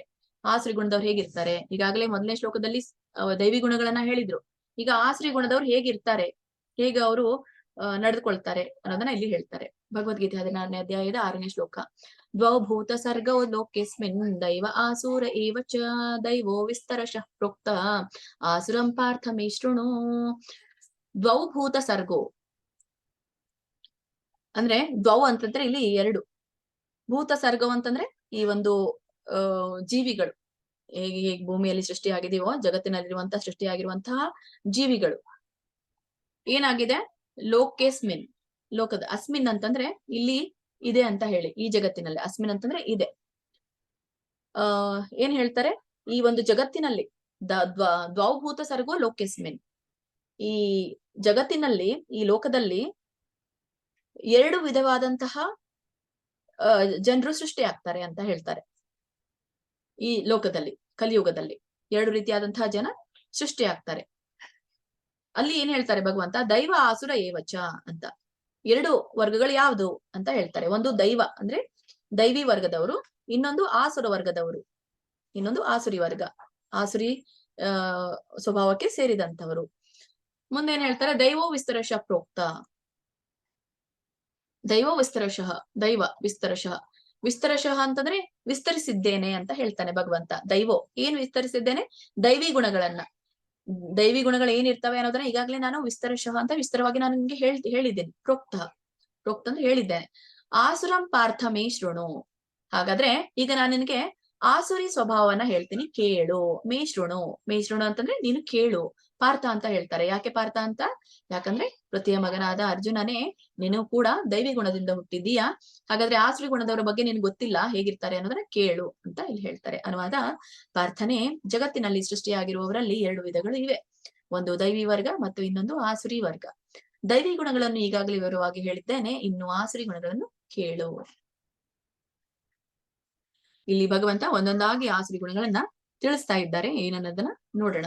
ಭಗವದ್ಗೀತೆ 16ನೇ ಅಧ್ಯಾಯದ 7ನೇ ಶ್ಲೋಕ. ಪ್ರವೃತ್ತಿಂ ಚ ನಿವೃತ್ತಿಂ ಚ ಜನಾನಾ ವಿದುರಾಸುರಾಃ ನ ಶೌಚಂ ನಾಪಿ ಚಾಚಾರೋ ನ ಸತ್ಯಂ ತೇಷು ವಿದ್ಯತೆ. ಪ್ರವೃತ್ತಿಂ ಚ ನಿವೃತ್ತಿಂ ಚ. ಈ ಪ್ರವೃತ್ತಿಂ ಅಂತಂದ್ರೆ ಭಗವಂತನಿಗೆ ಅನುಕೂಲಕರವಾಗಿ ಮತ್ತೆ ಸಮಾಜಕ್ಕೆ ಅನುಕೂಲಕರವಾಗಿ ವರ್ತಿಸೋದು. ವೃತ್ತಿ ಅಂದ್ರೆ ಏನು? ಕಾರ್ಯ, ಕೆಲಸ, ಚಟುವಟಿಕೆ ಅಥವಾ ವರ್ತನೆ. ಅಂತಂದ್ರೆ ಒಳ್ಳೆಯದಾಗಿ ವರ್ತಿಸುವಂಥದ್ದು, ಧರ್ಮಯುತವಾಗಿ ವರ್ತಿಸುವಂಥದ್ದು, ಧರ್ಮಯುತವಾದಂತಹ ಚಟುವಟಿಕೆಗೆ ನಾವು ಪ್ರವೃತ್ತಿಂಚ ಅಂತ ಹೇಳ್ತೇವೆ. ನಿವೃತ್ತಿಂಚ ಅಂತಂದ್ರೆ ಇಲ್ಲಿ ಸಮಂಜಸವಾಗಿ ಮಾಡದೇ ಇರುವಂಥದ್ದು, ಅಧರ್ಮವಾಗಿ ನಾವು ನಡೆದುಕೊಳ್ಳುವಂಥದ್ದು. ವೃತ್ತಿ ಅಂದ್ರೆ ಚಟುವಟಿಕೆ, ಕಾರ್ಯ, ಕೆಲಸ ಏನೇ ಆಗಿರ್ಬೋದು, ವರ್ತನೆ ಆಗಿರ್ಬೋದು. ನಿವೃತ್ತಿ ಅಂದ್ರೆ ಬಿಡುವಂಥದ್ದು. ಹಾಗಾಗಿ ಇಲ್ಲಿ ಒಳ್ಳೆಯ ಚಟುವಟಿಕೆಗಳನ್ನ, ಧರ್ಮವನ್ನ ಬಿಡುವಂಥದ್ದು ಅಂತ. ಜನಾನ ವಿದುರಾಸುರಾಹ.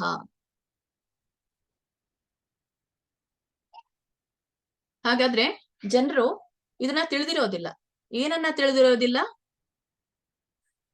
ಈ ಒಂದು ಪ್ರವೃತ್ತಿ ಯಾವುದು, ನಿವೃತ್ತಿ ಯಾವುದು ಅಂತ ಜನಾನ ವಿದುರಾಸುರಾಹ ತಿಳಿದಿರೋದಿಲ್ಲ. ಯಾರು ತಿಳಿದಿರೋದಿಲ್ಲ? ಅಸುರರು ಮಾತ್ರ ತಿಳಿದಿರೋದಿಲ್ಲ. ಏನ್ ತಿಳಿದಿರೋದಿಲ್ಲ? ಯಾವುದು ಒಳ್ಳೆಯದು, ಯಾವುದು ಕೆಟ್ಟದ್ದು, ಆಸುರಿ ಗುಣಗಳು ಯಾವುದು, ದೈವಿ ಗುಣಗಳು ಯಾವುದು ಅನ್ನೋದನ್ನ ಈ ಅಸುರರು ತಿಳಿದಿರೋದಿಲ್ಲ. ಏನ್ ಮಾಡ್ಬೇಕು, ಏನ್ ಮಾಡ್ಬಾರ್ದು ಅನ್ನೋದು ಈ ಅಸುರರಿಗೆ ತಿಳಿಯೋದಿಲ್ಲ. ಮತ್ತೆ ನ ಶೌಚಂ ನಾಪಿ ಚಾಚಾರೋ. ನ ಶೌಚಂ ಅವರಲ್ಲಿ ಯಾವುದೇ ಶುಚಿತ್ವ ಕೂಡ ಇರೋದಿಲ್ಲ. ಮತ್ತೆ ನ ಅಪಿ ಮತ್ತು ಕೂಡ ಆಚಾರವು ನಾಚಾರವು ಅಂತ ಹೇಳಿ ಆಚಾರವು ಅಂತ ಹೇಳ್ತಾರೆ. ಇಲ್ಲಿ ಆಚಾರವು ಕೂಡ ಇರೋದಿಲ್ಲ. ಶುಚಿತ್ವ ಇರೋದಲ್ಲದೆ ಆಚಾರವು ಕೂಡ ಇರೋದಿಲ್ಲ. ಹೇಗೆ ನಡ್ಕೊಳ್ಬೇಕು, ಯಾವುದು ವೃತ್ತವನ್ನ ಮಾಡ್ಬೇಕು, ಹೇಗೆ ವಿಧಾನವನ್ನ ಅನುಸರಿಸಬೇಕು, ಹೇಗೆ ನಾವು ಗುರುಗಳ ಸೇವೆಯನ್ನ ಮಾಡ್ಬೇಕು, ಅವ್ರಿಗೆ ಹೇಗೆ ಪ್ರಣಾಮವನ್ನ ಮಾಡ್ಬೇಕು, ಇತರರೊಂದಿಗೆ ಹೇಗೆ ನಾವು ವ್ಯವಹರಿಸಬೇಕು ಅನ್ನುವಂಥದ್ದು ಅವ್ರಿಗೆ ಗೊತ್ತಿರೋದಿಲ್ಲ. ನ ಸತ್ಯಂ ತೇಷು ವಿದ್ಯತೆ ನ ಸತ್ಯಂ. ಮತ್ತೆ ಅವರಲ್ಲಿ ಸತ್ಯವೂ ಕೂಡ ಇರೋದಿಲ್ಲ.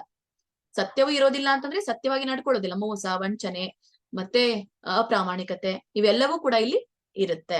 ಹೀಗಾಗಿ ಇಲ್ಲಿ ಭಗವಂತ ಹೇಳ್ತಾ ಇರುವಂತದ್ದು 3 ರೀತಿಯಾದಂತಹ ಆಸುರಿ ಗುಣಗಳನ್ನ. ಮೊದಲನೇದಿಲ್ಲಿ ಏನ್ ಹೇಳ್ತಾರೆ, ಅವ್ರಿಗೆ ಈ ಒಂದು ಈ ಒಂದು ಆಸುರಿ ಸ್ವಭಾವ ಇರೋ ಅವ್ರಿಗೆ ಏನ್ ಮಾಡ್ಬೇಕು, ಏನ್ ಮಾಡ್ಬಾರ್ದು, ಪ್ರವೃತ್ತಿ ಯಾವ್ದು, ನಿವೃತ್ತಿ ಯಾವ್ದು ಅನ್ನೋದು ಗೊತ್ತಿರೋದಿಲ್ಲ. ಮೊದಲನೇದು. ಎರಡನೇದು, ಅವ್ರ ಹತ್ರ ಶುಚಿತ್ವ ಇರೋದಿಲ್ಲ. ನ ಶೌಚಂ ನ ಅಪಿ ಆಚಾರೋ. ಮತ್ತೆ ಅವ್ರಿಗೆ ಆಚಾರ ವಿಚಾರವೂ ಕೂಡ ಇರೋದಿಲ್ಲ. ಆಚಾರ ವಿಚಾರ ಅಂತಂದ್ರೆ ಯಾವಾಗ ವಿಚಾರ ಒಳ್ಳೇದಿರುತ್ತೋ ಅವಾಗ ಆಚಾರ ಬರುತ್ತೆ. ಆಚಾರ ಅಂದ್ರೆ ಆಚರಣೆ. ಹಾಗಾದ್ರೆ ಇಲ್ಲಿ ಅವ್ರಿಗೆ ಒಳ್ಳೇದ್ ಯಾವ್ದು ಕೆಟ್ಟದ್ ಯಾವ್ದು ಅನ್ನುವಂತಹ ವಿಚಾರನೇ ಇಲ್ಲ ಅಂದಾಗ ಅವ್ರಿಗೆ ಆಚಾರವೂ ಕೂಡ ಇರೋದಿಲ್ಲ. ನ ಸತ್ಯಂ, ಅವ್ರ ಹತ್ರ ಮೋಸ, ವಂಚನೆ, ಅಪ್ರಾಮಾಣಿಕತೆ ಅನ್ನೋದು ಇರುತ್ತೆ. ತೇಷು ವಿದ್ಯತೆ ಅಂದ್ರೆ ಇವೆಲ್ಲವೂ ಕೂಡ ಇರುತ್ತೆ ಅಂತ ಭಗವಂತ ಇಲ್ಲಿ ಹೇಳ್ತಾರೆ. ಅನುವಾದ: ಆಸುರಿ ಪ್ರಕೃತಿಯವರಿಗೆ ಏನು ಮಾಡಬೇಕು, ಏನು ಮಾಡಬಾರದು ಎಂದು ತಿಳಿಯದು. ಅವರಲ್ಲಿ ಶುಚಿತ್ವವಿಲ್ಲ, ಸನ್ನಡತೆ ಇಲ್ಲ, ಸತ್ಯವಿಲ್ಲ.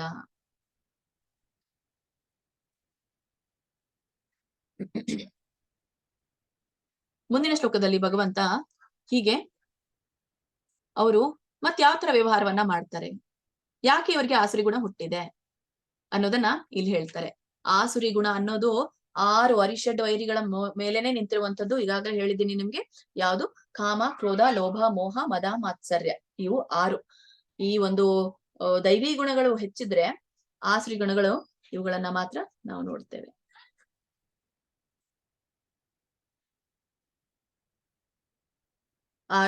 ಆರು ಮಾತ್ರ ರಾಕ್ಷಸಿ ಗುಣಗಳನ್ನ ನಾವು ಕಾಣ್ತೇವೆ. ಹಾಗಾದ್ರೆ ಈ ಆಸುರಿ ಗುಣಗಳದವರು ಹೇಗೆ ಹುಟ್ಟಿರುತ್ತೆ ಇವ್ರ ಹತ್ರ ಆಸುರಿ ಗುಣ ಅನ್ನೋದನ್ನ ಭಗವಂತ ಇಲ್ಲಿ ತಿಳಿಸ್ತಾರೆ. ಭಗವದ್ಗೀತೆ 16ನೇ ಅಧ್ಯಾಯದ 8ನೇ ಶ್ಲೋಕ: ಅಸತ್ಯಂ ಅಪ್ರತಿಷ್ಠಂ ತೇ ಜಗದಾಹುರ್ ನೀ ಈಶ್ವರಂ ಅಪರಸ್ಪರ ಸಂಭೂತಂ ಕಿಮನ್ಯತ್ ಕಾಮ ಹೈತುಕಂ. ಅಸತ್ಯಂ ಅಪ್ರತಿಷ್ಠಂ. ಇಲ್ಲಿ ಈ ಜಗತ್ತು ಅಸತ್ಯವಾದದ್ದು ಅಂತ ಹೇಳ್ತಾ ಇದ್ದಾರೆ. ಜಗದಾಹುರ್ ನೀಶ್ವರಂ ಅಂತ ಹೇಳಿದ್. ಇಲ್ಲಿ ಜಗತ್ ಆಹುಹು ಅನೀಶ್ವರಂ ಅಂತ ಹೇಳ್ತಾರೆ. ಅಂದ್ರೆ ಈ ವಿಶ್ವದ ಅಭಿವ್ಯಕ್ತಿ ವಿಶ್ವದ ಅಭಿವ್ಯಕ್ತಿ ಇಲ್ಲ. ಮತ್ತೆ ಅನೀಶ್ವರಂ, ಈಶ್ವರಂ ಅಂತಂದ್ರೆ ಏನು? ಈಶ್ವರನೇ ನಿಯಂತ್ರಕ. ಹಾಗಾಗಿ ಅನೀಶ್ವರಂ ಅಂತಂದ್ರೆ ಯಾರು ನಿಯಂತ್ರಕರಿಲ್ಲ, ನಾನೇ ನಿಯಂತ್ರಕ. ಜಗದಲ್ಲಿ ಜಗದಾಹುರ್ ಅನೀಶ್ವರಂ, ಜಗತ್ತಿನಲ್ಲಿ ಯಾರೂ ಕೂಡ ನಿಯಂತ್ರಕರಿಲ್ಲ, ಯಾರೂ ಕೂಡ ಇದಕ್ಕೆ ಆಧಾರವಿಲ್ಲ, ನಾನೇ ಎಲ್ಲ ಅಂತ ಅನ್ಕೊಂಡವ್ರು. ಅಸತ್ಯಂ ಅಪ್ರತಿಷ್ಠಂತೆ. ಅಪ್ರತಿಷ್ಠಂ ಅಂತಂದ್ರೆ ಆಧಾರವಿಲ್ಲದ್ದು. ಈ ಜಗತ್ತಿಗೆ ಯಾವುದು ಆಧಾರವಿಲ್ಲ, ಈ ಜಗತ್ತೇ ಸುಳ್ಳು ಅಂತ ಹೇಳಿ ಅನ್ಕೊಳ್ಳುವಂಥವ್ರು. ಹಾಗಾಗಿ ಈ ಜಗತ್ತು ಅಸತ್ಯ, ಇದಕ್ಕೆ ಆಧಾರವಿಲ್ಲ, ಅದನ್ನ ನಿಯಂತ್ರಿಸುವವ ಯಾರು ದೇವರು ಇಲ್ಲ ಅಂತಾನೆ ಅವರು ತಿಳ್ಕೊಂಡಿರ್ತಾರೆ. ಅಪರಸ್ಪರಂ ಸಂಭೂತಂ, ಅಪರಸ್ಪರಂ ಮತ್ತೆ ಈ ಒಂದು ಇದು ಅಸಂಭೂತಂ ಕಿಮನ್ಯತ್ ಕಾಮ ಹೈತುಕಂ. ಇಲ್ಲಿ ಕಾಮ ಹೇಗೆ ಹುಟ್ಟು ಅನ್ನೋದನ್ನ ಈ ಒಂದು ಕೆಳಗಿನ ಲೈನ್ ಅಲ್ಲಿ ಭಗವಂತ ಹೇಳ್ತಾರೆ. ಇದು ಕಾಮದಿಂದ ಹುಟ್ಟಿದ್ದು. ಯಾಕೆ ಈ ತರ ಅವ್ರು ಆಡ್ಕೊಳ್ತಾರೆ? ಜಗತ್ ಅಸತ್ಯ ಇದೆ, ಯಾರು ಆಧಾರ ಇಲ್ಲ, ಇದಕ್ಕೆ ಯಾರು ಮೂಲ ಇಲ್ಲ, ಯಾರು ಇದಕ್ಕೆ ನಿಯಂತ್ರಕ ಇಲ್ಲ, ನಾನೇ ಇದರ ನಿಯಂತ್ರಕ, ನನ್ನ ದೇಹ ನಾನೇ ನಿಯಂತ್ರಕ ಅಂತ ಯಾಕೆ ಇವ್ರು ಅನ್ಕೊಳ್ತಾರೆ ಅಂದ್ರೆ ಇದು ಒಂದು ಕಾಮದಿಂದ ಹುಟ್ಟಿದ್ದು. ಮತ್ತೆ ಇದು ಕಾಮ ಅಲ್ಲದೆ ಬೇರೇನು ಅಲ್ಲ ಅಂತ ಭಗವಂತ ಇಲ್ಲಿ ಹೇಳ್ತಾರೆ. ಅಪರಸ್ಪರಂ ಸಂಭೂತಂ, ಕಾರಣವಿಲ್ಲದೆ ಹುಟ್ಟಿದೆ. ಏನು ಹುಟ್ಟಿದೆ? ಕಾರಣವಿಲ್ಲದೆ ಈ ಒಂದು ಜಗತ್ತು ಕಾರಣವಿಲ್ಲದೆ ಹುಟ್ಟಿದೆ. ಮತ್ತೆ ಆದ್ರೆ ಕಾಮ ಹುಟ್ಟಿದ್ದು ಈ ಒಂದು ಕಾಮವಲ್ಲದೆ ಬೇರೇನೂ ಅಲ್ಲ, ಬೇರೇನು ಕಾರಣ ಇಲ್ಲ ಅಂತ ಭಗವಂತ ಹೇಳ್ತಾ ಇದ್ದಾರೆ. ಹೀಗೆ ಅವರು ಅನ್ಕೊಳ್ಳಿಕ್ಕೆ ಕಾರಣ ಏನು? ಅನ್ಕೊಳ್ಳಿಕ್ಕೆ ಕಾರಣನೇ ಅವರ ಒಂದು ತುಷ್ಟಿ. ಯಾವುದು? ಕಾಮ ತುಷ್ಟಿ, ಇಂದ್ರಿಯ ತುಷ್ಟಿ ಅಂತ ಹೇಳ್ತಾರೆ. ಇದರಿಂದ ಹುಟ್ಟಿದೆ. ಅವರು ವಿಭಿನ್ನ ರೀತಿಯಲ್ಲಿ ಯಾವುದೇ ಒಂದು ಸಿದ್ಧಿಯನ್ನ ಪಡ್ಕೊಳ್ಳಿಕ್ಕೆ, ತನ್ನ ಇಂದ್ರಿಯಗಳ ತೃಪ್ತಿಗಾಗಿ, ಅಥವಾ ತಾನೇ ಪ್ರತಿಷ್ಠೆಯನ್ನ ಪಡಿಲಿಕ್ಕೆ ಆಸೆ, ಮನಸ್ಸಿನಲ್ಲಿ ಇರುವಂತಹ ಒಂದು ಅಹಂಕಾರ, ಇವು ಜಂಬ, ದರ್ಪ ಇವೆಲ್ಲವುದರಿಂದನೂ ಕೂಡ ಇದು ಹುಟ್ಟಿದೆ, ಇದಕ್ಕೆ ಬೇರೇನು ಕಾರಣ ಇಲ್ಲ ಅಂತ ಭಗವಂತ ಹೇಳ್ತಾರೆ. ಇಲ್ಲಿ ನಾವು ಇನ್ನೊಂದು ವಿಷಯ ತಿಳ್ಕೊಳ್ಬೇಕಾಗಿರುವಂತದ್ದು, ಹಾಗಾದ್ರೆ ಈ ಒಂದು ಅರಿಷಡ್ ವೈರಿಗಳನ್ನ ನಾವು ನೋಡಿದ್ವಿ ಅಂತ ಹೇಳಿದ್ವಿ. ಅರಿಷಡ್ ವೈರಿಗಳಲ್ಲಿ ಮುಖ್ಯವಾಗಿ ಈ ಆ ಬೇಸ್ ಯಾವುದು ಇದಕ್ಕೆ? ನನಗೆ ಇದು ಕೂಡ ಪ್ರಕ್ರಿಯೆ ಇದ್ದ ಹಾಗೆ ಅರಿಷಡ್ ವೈರಿಗಳು. ಅರಿಷಡ್ ವೈರಿಗಳ ಪ್ರಕ್ರಿಯೆ ಅಂತಂದ್ರೆ ಸ್ಟೇಜಸ್, ಹಂತಗಳು ಅಂತ ಹೇಳ್ತೀವಿ. ಹಂತ ಅಂತಂದ್ರೆ ಕಾಮ ಇದ್ದಾಗ್ಲೇನೆ ನನಗೆ ಕ್ರೋಧ ಬರುತ್ತೆ, ಕ್ರೋಧ ಇದ್ದಾಗ್ಲೇನೆ ಲೋಭ ಬರುತ್ತೆ, ಲೋಭ ಇದ್ದಾಗ್ಲೇನೆ ಮೋಹ ಬರುತ್ತೆ, ಮೋಹ ಇದ್ರೆ ಮದ ಇರುತ್ತೆ, ನನ್ ಕಡೆ ಎಲ್ಲ ಇದೆ ಅಂತ ಮದ ಏರಿದಾಗ ಮತ್ಸರ್ಯ ಹುಟ್ಟುತ್ತೆ. ನನ್ನಲ್ಲಿ ಇದ್ದದ್ದು ಇನ್ನೊಬ್ರಲ್ಲಿಯೂ ಕೂಡ ಇದೆ ಅಂತ ಗೊತ್ತಾದಾಗ ನನಗೆ ಮತ್ಸರ ಬರುತ್ತೆ. ಹೀಗೆ ಕಾಮ, ಕ್ರೋಧ, ಲೋಭ, ಮೋಹ, ಮದ, ಮಾತ್ಸರ್ಯ ಇವು ಮೂರೂನು ಕೂಡ ಹಂತಗಳು. ಹಾಗಾದ್ರೆ ಮೊದಲನೇ ಹಂತಾನೆ ಕಾಮ. ಈ ಎಲ್ಲ ಆಸುರಿ ಗುಣಗಳಿಗೆ ಮುಖ್ಯವಾಗಿ ಕಾರಣ, ಅಡಿಪಾಯ, ತಳಪಾಯನೇ ಕಾಮ. ಹಾಗಾಗಿ ನಾವು ಮುಖ್ಯವಾಗಿ ಏನ್ ಮಾಡ್ಬೇಕು? ಈ ಕಾಮ ಅನ್ನೋದನ್ನ ತೊರಿಬೇಕು ಅಂತ ಹೇಳಿ ಇಲ್ಲಿ ಭಗವಂತ ಹೇಳೋದು, ಕಾಮದಿಂದನೇ ಇದೆಲ್ಲವೂ ಕೂಡ ಹುಟ್ಟಿದೆ, ಕಾಮವಲ್ಲದೆ ಬೇರೇನೂ ಅಲ್ಲ ಅಂತ ಭಗವಂತಾನೇ ಹೇಳ್ತಾ ಇದ್ದಾರೆ. ಬೇರೇನೂ ಕಾರಣ ಇಲ್ಲ ಇದಕ್ಕೆ, ಆಸುರಿ ಸ್ವಭಾವಕ್ಕೆ ಅಂತ ಖಡಾಖಂಡಿತವಾಗಿ ಭಗವಂತ ಇಲ್ಲಿ ಹೇಳ್ತಾ ಇದ್ದಾರೆ. ಅನುವಾದದಲ್ಲಿ, ಈ ಜಗತ್ತು ಅಸತ್ಯ, ಅದಕ್ಕೆ ಆಧಾರವಿಲ್ಲ, ಅದನ್ನು ನಿಯಂತ್ರಿಸುವ ದೇವರಿಲ್ಲ ಎಂದು ಅವರು ಹೇಳುವರು.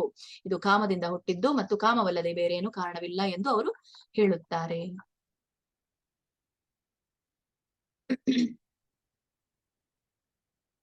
ಹಾಗಾದ್ರೆ ಇಂಥ ಸ್ವಭಾವದವರು, ರಾಕ್ಷಸಿ ಸ್ವಭಾವದವರ ಒಂದು ಪ್ರಭಾವ ಜಗತ್ತಿನ ಮೇಲೆ ಹೇಗಾಗತ್ತೆ, ಮನುಷ್ಯರ ಮೇಲೆ ಹೇಗಾಗತ್ತೆ ಅನ್ನೋದನ್ನ ಇಲ್ಲಿ ಭಗವಂತ ತಿಳಿಸ್ತಾ ಇದ್ದಾರೆ. ಭಗವದ್ಗೀತೆ 16ನೇ ಅಧ್ಯಾಯದ 9ನೇ ಶ್ಲೋಕ. ಏತಾಂ ದೃಷ್ಟಿಂ ಅವಷ್ಟಭ್ಯ ನಷ್ಟಾತ್ಮಾನಃ ಅಲ್ಪಬುದ್ಧಯಾಃ ಪ್ರಭವಂತ್ಯುಗ್ರ ಕರ್ಮಾಣಃ ಕ್ಷಯಾಯ ಜಗತಃ ಅಹಿತಾಃ. ಏತಾಂ ದೃಷ್ಟಿಂ ಅವಷ್ಟಭ್ಯ.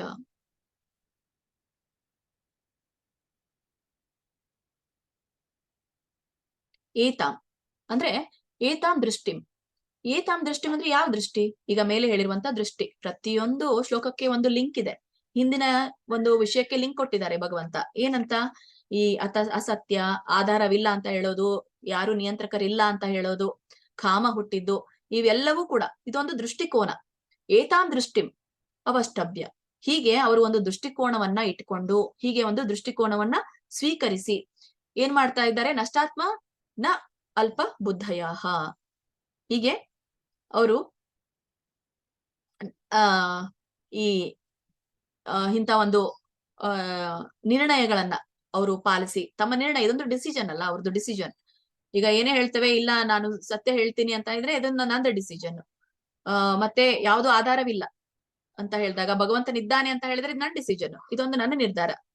ಹಾಗಾದ್ರೆ ಇಲ್ಲಿ ಆಸುರಿ ಸ್ವಭಾವದ ನಿರ್ಧಾರ ಏನಾಗಿರುತ್ತೆ ಅಂತಂದ್ರೆ, ಅವರವರ ದೃಷ್ಟಿಕೋನಗಳ ಪ್ರಕಾರ ಅವ್ರು ಮಾತಾಡ್ತಾರೆ. ಈ ಜಗತ್ತು ಅಸತ್ಯ, ಆಧಾರವಿಲ್ಲ ಅಂತ ಇದೊಂದು ಅವರ ಒಂದು ದೃಷ್ಟಿಕೋನ, ಮತ್ತೆ ಅವರದೊಂದು ನಿರ್ಧಾರ. ಹೀಗೆ ಅವರು ತಮ್ಮ ತಮ್ಮ ನಿರ್ಣಯಗಳನ್ನ ಅನುಸರಿಸ್ತಾರೆ ವಿನಃ ಬೇರೆಯವರ ದನ್ನ ಯಾರು ಕೇಳಲ್ಲ. ಹಾಗಾಗಿ ಇವರು ಬೇರೆಯವರದನ್ನ ಯಾವಾಗ ಕೇಳೋದಿಲ್ವೋ ಅವ್ರಿಗೆ ನಷ್ಟಾತ್ಮ ಅಂತ ಹೇಳ್ತಾರೆ ಭಗವಂತ. ಅದಕ್ಕೊಂದು ಹೆಸರು ಕೊಟ್ಟಿದ್ದಾರೆ, ಆತ್ಮ, ನಷ್ಟವಾದಂತಹ ಆತ್ಮ. ಯಾಕೆ ನಷ್ಟವಾದಂತಹ ಆತ್ಮ? ಯಾಕಂದ್ರೆ ಯಾವುದು ಈ ಆತ್ಮವನ್ನ ನಾನು ಜಗತ್ತಿಗೆ ಕಳಿಸಿದೀನೋ ದೇಹದೊಂದಿಗೆ, ಭಗವಂತನ ಭಕ್ತಿ ಮಾಡ್ಲಿ, ದೈವಿ ಗುಣಗಳನ್ನ ಪಡ್ಕೊಳ್ಳಿ ಅಂತ ಹೇಳಿ. ಹಾಗಾದ್ರೆ ಇವರು ತಮ್ಮ ಆತ್ಮವನ್ನ ನಷ್ಟ ಮಾಡ್ತಾ ಇದ್ದಾರೆ, ಆತ್ಮಕ್ಕೆ ಅವರು ಸರಿಯಾದ ಮಾರ್ಗವನ್ನ ತೋರಿಸ್ತಾ ಇಲ್ಲ ಅಂತ ಹೇಳ್ತಾ ಇದ್ದಾರೆ. ಅಲ್ಪ ಬುದ್ಧಯಃ. ಇನ್ನೊಂದು ಹೇಳ್ತಾರೆ ಇವರಿಗೆ, ಅಲ್ಪ ಬುದ್ಧಯಃ ಅಂತಂದ್ರೆ ಮಂದಮತಿಗಳು. ಬುದ್ಧಿ ಅವ್ರದ್ದು ಸರಿಯಾದ ಮಾರ್ಗಕ್ಕೆ ಓಡಲ್ಲ, ತಪ್ಪು ಮಾರ್ಗಕ್ಕೆ ಹೋಗೋದೇ ಮಂದ ಬುದ್ಧಿ. ಮಂದಮತಿಗಳು ಅಂತ ಹೇಳ್ತೇವೆ ಯಾಕೆ? ಬುದ್ಧಿ ಚುರುಕಾಗಿರಲ್ಲ. ಹಾಗಾದ್ರೆ ಈ ನಷ್ಟಾತ್ಮರಿಗೆ ಬುದ್ಧಿ ಚುರುಕಾಗಿರೋದಿಲ್ವಾ? ಇರುತ್ತೆ, ಆದ್ರೆ ಒಳ್ಳೆಯದಕ್ಕೆ ಇರಲ್ಲ. ಯಾವ್ದಾಗ ನಮ್ಗೆ ಒಳ್ಳೆಯದಕ್ಕೆ ಬುದ್ಧಿ ನಮ್ಗೆ ಸಹಕಾರವನ್ನ ಕೊಡೋದಿಲ್ವೋ ಅದಕ್ಕೆ ಅಲ್ಪ ಬುದ್ಧಿ ಅಂತ ಹೇಳ್ತೇವೆ. ಹಾಗಾಗಿ ಇಲ್ಲಿ ಅವರು ನಷ್ಟಾತ್ಮರು, ಅಲ್ಪ ಬುದ್ಧಿಗಳು ಅಂತ ಹೇಳ್ತಾರೆ ಭಗವಂತ. ಅವ್ರಿಗೆ ಒಂದು ಹೆಸರನ್ನ, ಒಂದು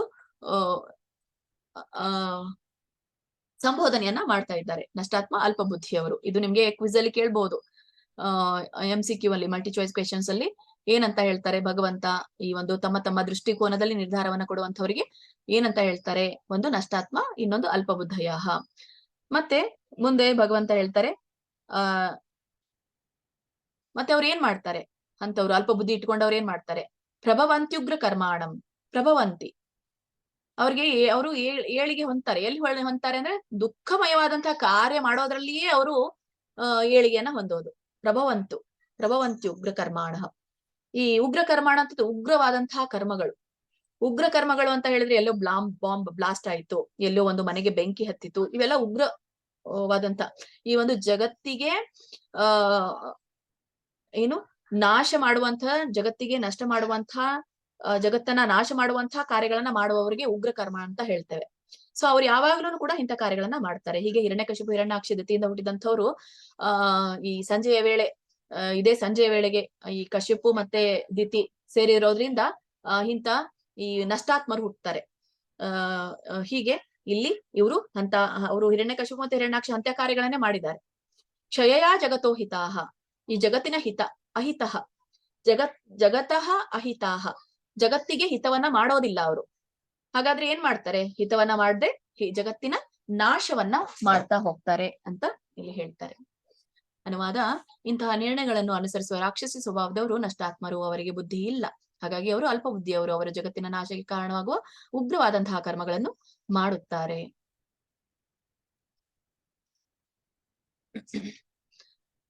ಮುಂದೆ ಭಗವಂತ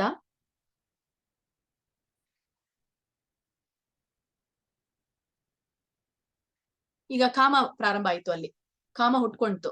ಕಾಮ ಹುಟ್ಟಿದ್ಮೇಲೆ ಮತ್ತೇನ್ ಹುಟ್ಟುತ್ತೆ ಅನ್ನೋದನ್ನ ಭಗವಂತ ಇಲ್ಲಿನೇ ಹೇಳ್ತಾ ಇದ್ದಾರೆ ನೋಡಿ. ಹೇಗೆ ಒಂದಾದ್ಮೇಲೆ ಒಂದ್ ಹೇಳ್ತಾ ಇರುವಂತದ್ದು.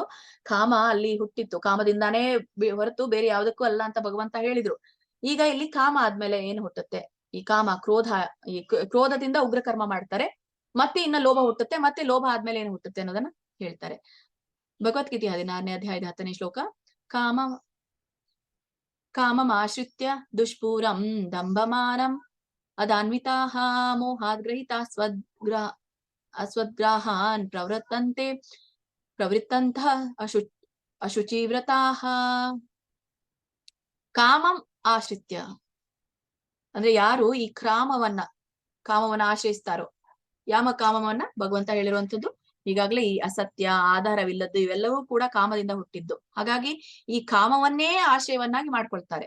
ಇದೇ ನನಗೆ ಒಳಿತು ಮಾಡೋದು ಅಂತ ಯಾರು ತಿಳ್ಕೊಳ್ತಾರೆ. ದುಷ್ಪೂರಂ ಅಂದ್ರೆ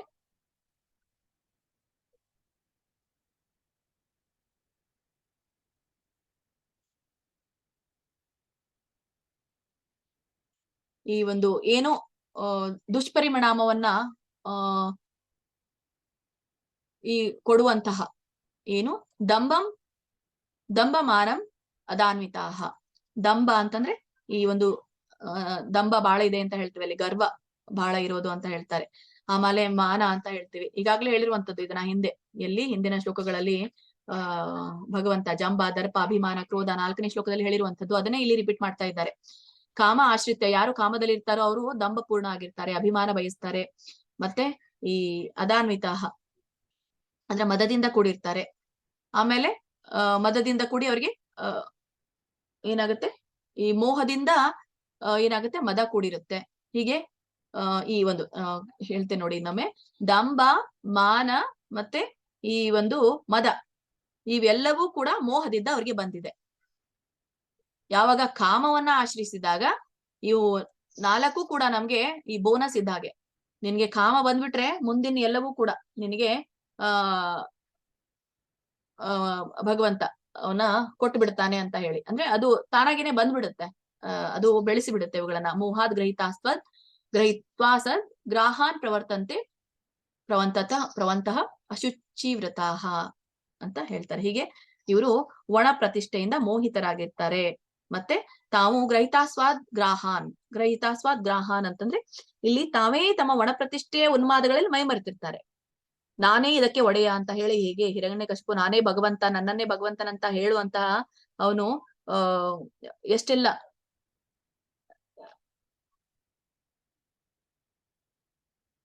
ಪ್ರಹ್ಲಾದನಿಗೆ ಅವನು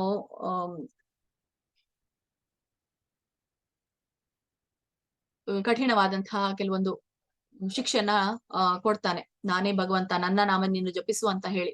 ಅಂದ್ರೆ ಅದು ಒಣ ಪ್ರತಿಷ್ಠೆ, ತಾನ್ ಮೈ ಮರೆತಿದ್ದಾನೆ, ಅವನಿಗೆ ಗೊತ್ತಿಲ್ಲ ತಾನೇನ್ ಮಾಡ್ತಾ ಇದ್ದಾನಂತ. ಹೀಗೆಲ್ಲವೂ ಕೂಡ ಆಸುರಿ ಸ್ವಭಾವದ ಮೋಹದಿಂದ ಉಂಟಾಗುತ್ತೆ. ಪ್ರವರ್ತಂತೆ ಅಶುಚಿವ್ರತಾಹ. ಹೀಗೆ ಈ ಅಶಾಶ್ವತವಾದಂತಹ ವಿಷಯಗಳಿಂದ ಆಕರ್ಷಿತರಾಗಿ ಅವ್ರು ಸದಾ ಅಶುಚಿ ಕರ್ಮಗಳನ್ನ ಮಾಡ್ತಾರೆ ಮತ್ತೆ ಅಶುಚಿ ಕರ್ಮಗಳಿಗೆ ಬದ್ಧರಾಗ್ತಾರೆ ಅಂತ ಇಲ್ಲಿ ಹೇಳ್ತಾರೆ. ಅಶುಚಿ ವ್ರತಾಹ. ವ್ರತಾಹ ಅಂತಂದ್ರೆ ವ್ರತ ಅಂತಂದ್ರೆ ಯಾವುದೇ ಒಂದು ಹಿಡಿಯೋದು, ಒಳ್ಳೆಯದನ್ನ ಹಿಡಿಬಹುದು, ಕೆಟ್ಟದನ್ನ ಹಿಡಿಬಹುದು, ಎರಡು ಕೂಡ ವ್ರತಾನೇ. ಹಾಗಾದ್ರೆ ಇಲ್ಲಿ ಅನಿಯಮ ವ್ರತ ಅಂತ ಹೇಳ್ತಾರೆ. ಈ ವ್ರತ ಅನ್ನೋದು ನಿಯಮವಾಗಿರುವಂಥದ್ದು, ಧರ್ಮಯುತವಾಗಿರುವಂಥದ್ದು. ಆದ್ರೆ ಇಲ್ಲಿ ಅನಿಯಮ ವ್ರತ ಅಥವಾ ಅಧರ್ಮ ವ್ರತವನ್ನ ಅವ್ರು ಆಚರಿಸ್ತಾ ಇದ್ದಾರೆ. ಅದೇ ಅಶುಚಿ ವ್ರತ. ಯಾರಿಗೂ ಕೂಡ ಶುಚಿತ್ವವನ್ನ ಕೊಡದೇ ಇರುವಂತದ್ದು, ಮತ್ತೆ ಒಳ್ಳೆಯದನ್ನ ಮಾಡದೇ ಇರುವಂತದ್ದು. ಆದ್ರೆ ಇವರು ಕೇವಲ ಅಶಾಶ್ವತವಾದಂತಹ ವಿಷಯಕ್ಕೆ ಮಾತ್ರ ಆಕರ್ಷಿತರಾಗ್ತಾರೆ. ಅದಕ್ಕಾಗಿ ಅವರು ಆ ಕೆಲಸಗಳನ್ನ ಮಾಡ್ತಾರೆ. ಅನುವಾದ: ತೃಪ್ತಿಯೇ ಆಗದ ಕಾಮವನ್ನು ಆಶ್ರಯಿಸಿ ಡಂಬ ಮತ್ತು ಒಣ ಪ್ರತಿಷ್ಠೆಗಳ ಉನ್ಮಾದದಲ್ಲಿ ಮೈಮರೆತು ಆಸುರಿ ಸ್ವಭಾವದವರು ಮೋಹಕ್ಕೊಳಗಾಗುತ್ತಾರೆ. ಅಶಾಶ್ವತವಾದ ವಿಷಯಗಳಿಂದ ಆಕರ್ಷಿತರಾಗಿ ಸದಾ ಅಶುಚಿ ಕರ್ಮಗಳಿಗೆ ಬದ್ಧರಾಗಿರುತ್ತಾರೆ.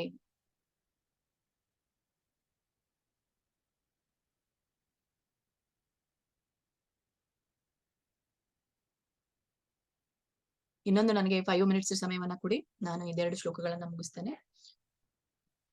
ಭಗವದ್ಗೀತೆ 16ನೇ ಅಧ್ಯಾಯದ 11 ಮತ್ತು 12ನೇ ಶ್ಲೋಕದಲ್ಲಿ ಮತ್ತೆ ಇವರು ಯಾವ ಕಾರ್ಯಗಳನ್ನ ಮಾಡ್ತಾರೆ ಅನ್ನೋದನ್ನ ಇಲ್ಲಿ ತಿಳಿಸ್ತಾ ಇದ್ದಾರೆ. ಅಶುಚಿ ವ್ರತಾಹ ಅಂತ ಹೇಳಿದ್ರು, ಅಶುಚಿವಾದಂತಹ ಕಾರ್ಯಗಳನ್ನ ಮಾಡ್ತಾರೆ.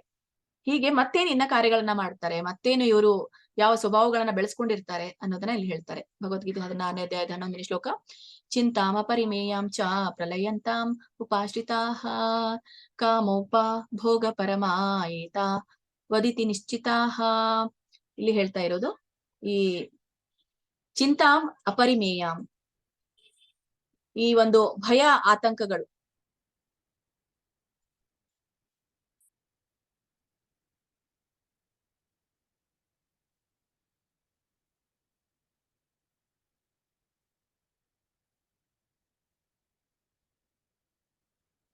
ಯಾವಾಗ್ಲೂ ಕೂಡ ಇವರು ಚಿಂತೆಯಲ್ಲೇ ಇರ್ತಾರೆ. ಚಿಂತೆಯಲ್ಲಿ ಏನಿರ್ತಾರೆ ಅಂತಂದ್ರೆ, ಈಗ ಹೇಗೆ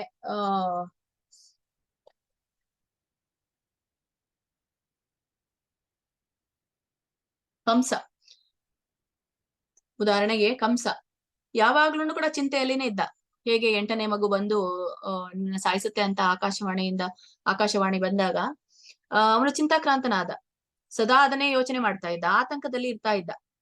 ಹೀಗೆ ಯಾವಾಗ್ಲೂ ಕೂಡ ಆತಂಕರಾಗಿರ್ತಾರೆ ಅಂತ ಇಲ್ಲಿ ಹೇಳ್ತಾರೆ. ಚಿಂತಾಂ ಅಪರಿಮೇಯಾಂ, ಯಾವಾಗ್ಲೂ ಕೂಡ ಅವರು ಭಯದಿಂದ ಇರ್ತಾರೆ, ಆತಂಕದಿಂದ ಅಳೆಯಲಾಗದಂತಹ ಭಯ ಅವರಲ್ಲಿ ಇರುತ್ತೆ. ಹೀಗೆ ಕೊನೆಯವರೆಗೂ ಇರುತ್ತೆ, ಬದುಕಿನ ಕೊನೆಯವರೆಗೂ ಕೂಡ ಅವರು ಇರುವಷ್ಟು ದಿನ ಆತಂಕದಲ್ಲೇನೆ ಅವರು ಜೀವನವನ್ನ ಕಳೀತಾರೆ. ಅಪ್ರಲಯಾಂತಂ ಉಪಾಶ್ರಿತಾಹ. ಅಪ್ರಲಯಾಂತಂ ಅಂತಂದ್ರೆ ಇಲ್ಲಿ ಪ್ರಲಯದ ಹಂತದವರೆಗೂ ಕೂಡ, ಅಥವಾ ತಮ್ಮ ಮರಣದವರೆಗೂ ಕೂಡ ಇದನ್ನೇ ಆಶ್ರಯಿಸ್ತಾರೆ. ಏನು? ಭಯ ಮತ್ತೆ ಆತಂಕಗಳನ್ನ, ಮತ್ತೆ ಇತರರಿಗೂ ಕೂಡ ಆ ಭಯವನ್ನು ಆತಂಕವನ್ನ ಹುಟ್ಟಿಸ್ತಾರೆ. ಹೀಗೆ ಕಾಮೋಪಭೋಗ ಪರಮ, ಹೀಗೆ ಅವರು ಯಾವಾಗ್ಲೂ ಕೂಡ ಕಾಮ ಮತ್ತೆ ಈ ಒಂದು ಉಪಭೋಗ ಅಂತ ಹೇಳ್ತಾರೆ. ಕಾಮ ಉಪಭೋಗ ಅಂದ್ರೆ ತನ್ನ ಇಂದ್ರಿಯ ತೃಪ್ತಿಗಾಗಿನೇ ಅವರು ಜೀವನವನ್ನ ಮಾಡ್ತಾರೆ. ಅಂದ್ರೆ ಪರಮಾಹ ಅಂದ್ರೆ ಜೀವನದಲ್ಲಿ ಆಸಕ್ತಿನ ಹೊಂದಿರ್ತಾರೆ. ಕಾಮೋಪಭೋಗ ಪರಮ, ಜೀವನದಲ್ಲಿ ಕಾಮದ ಉಪಭೋಗವನ್ನ ಮಾಡ್ಲಿಕ್ಕೇನೆ ಅವರು ಹುಟ್ಟಿದ್ದೀನಿ ಅನ್ನೋದನ್ನ ಅನ್ಕೊಂಡಿರ್ತಾರೆ. ಏತಾತ್ ವದಿತಿ ನಿಶ್ಚಿತಾಹ, ಈ ರೀತಿಯಲ್ಲಿ ಅವರು ತಮ್ಮ ಒಂದು ನಿಲುವನ್ನ ತಾಳಿರ್ತಾರೆ. ಈ ತರ ಅವರು ತಮ್ಮ ಸ್ವಭಾವವನ್ನ ಹೊಂದಿರ್ತಾರೆ. ಏತಾದ್ ವದಿತಿ ನಿಶ್ಚಿತಾಹ ಅಂತ ಹೇಳ್ತಾರೆ. ಮುಂದೆ ಭಗವಂತ ಹೇಳ್ತಾರೆ,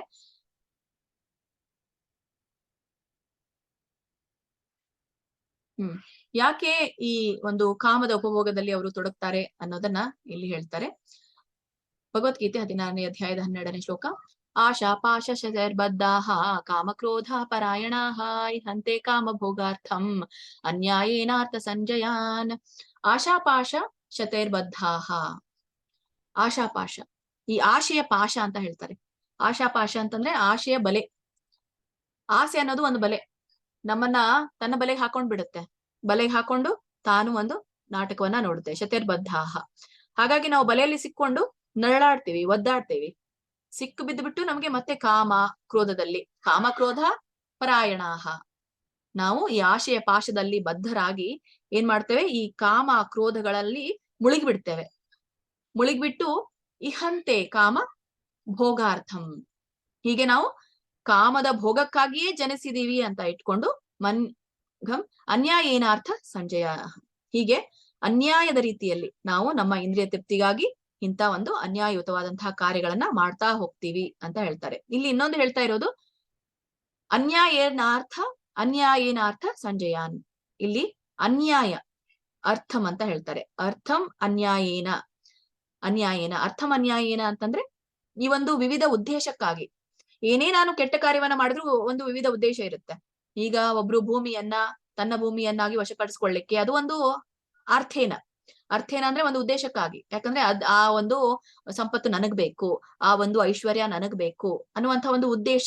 ಇದಕ್ಕೆ ಏನಂತ ಹೇಳ್ತೇವೆ? ಅರ್ಥಂ ಅನ್ಯಾಯೇನ ಅಂತ ಹೇಳ್ತೇವೆ. ಇನ್ನೊಂದು ಅರ್ಥಕ್ಕೆ ಉತ್ತರ ಏನಾಗುತ್ತೆ, ಇನ್ನೊಂದು ಅರ್ಥ ಏನಾಗುತ್ತೆ ಅಂದ್ರೆ ಹಣ, ಅರ್ಥಾರ್ಥಿ ಅಂತ ಹೇಳ್ತೀವಲ್ಲ ನಾವು. 6 ಬಗೆಯ ಜನರು ಯಾರು? ಈ 4 ಬಗೆಯ ಜನರು ಈ ಒಂದು ಭಕ್ತಿ ಮಾರ್ಗಕ್ಕೆ ಬರುವಂತವ್ರು ಅಂತ ನೋಡಿದಾಗ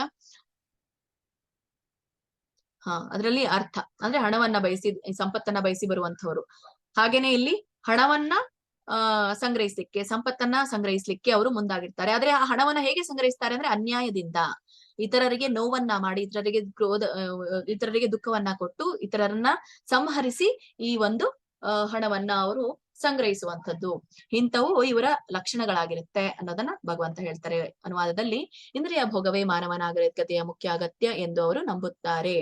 ಅಂದ್ರೆ ನಾವು ಮಾನವರಾಗಿ ಬಂದ್ಮೇಲೆ ನಮಗೆ ದೇಹ ಇದೆ, ಹಾಗಾಗಿ ನಮ್ಮ ದೇಹಕ್ಕೇನೆ ನಾವು ಭೋಗವನ್ನ ಕೊಡಬೇಕು, ಅಂದ್ರೆ ದೇಹವನ್ನ ನಾವು ಸಲುಹಬೇಕು, ಇದಕ್ಕಾಗಿ ನಾವು ಹುಟ್ಟಿದೀವಿ ಅಂತ ತಿಳ್ಕೊಳ್ತಾರೆ. ಹೀಗೆ ಬದುಕಿನ ಕೊನೆಯವರೆಗೆ ಅವರು ಅಳೆಯಲಾಗದ ಆತಂಕದಲ್ಲಿ ಇರ್ತಾರೆ, ಭಯದಿಂದ ಆತಂಕದಿಂದ ಇರ್ತಾರೆ. ಲಕ್ಷಾಂತರ ಬಯಕೆಗಳ ಬಲೆಯಲ್ಲಿ ಸಿಕ್ಕಿಬಿದ್ದು ಕಾಮಕ್ರೋಧಗಳಲ್ಲಿ ತನ್ಮಯರಾಗಿ ಅವರು ಇಂದ್ರಿಯ ತೃಪ್ತಿಗಾಗಿ ಅನ್ಯಾಯವಾದ ರೀತಿಯಲ್ಲಿ ಹಣವನ್ನು ಸಂಗ್ರಹಿಸುತ್ತಾರೆ ಅನ್ನೋದನ್ನ ಹೇಳ್ತಾರೆ. ಇಲ್ಲಿವರೆಗೂ ಕೂಡ ಆಸುರಿ ಸ್ವಭಾವದ ಒಂದು ಕಾರ್ಯಗಳು ಹೇಗಿರುತ್ತೆ ಅನ್ನೋದನ್ನ ಭಗವಂತ ನಮ್ಗೆ ತಿಳಿಸಿದ್ರು. ಹೀಗೆ ಆಸುರಿ ಗುಣಗಳು ಯಾವುದು? ಆಸುರಿ ಗುಣಗಳು ಈ 6 ಅರಿಷ್ಟ ವೈರಿಗಳು ಅಂತ ಹೇಳ್ತೇವೆ. ಕಾಮಕ್ರೋಧ, ಲೋಭ, ಮೋಹ, ಮದ, ಮಾತ್ಸರ್ಯ.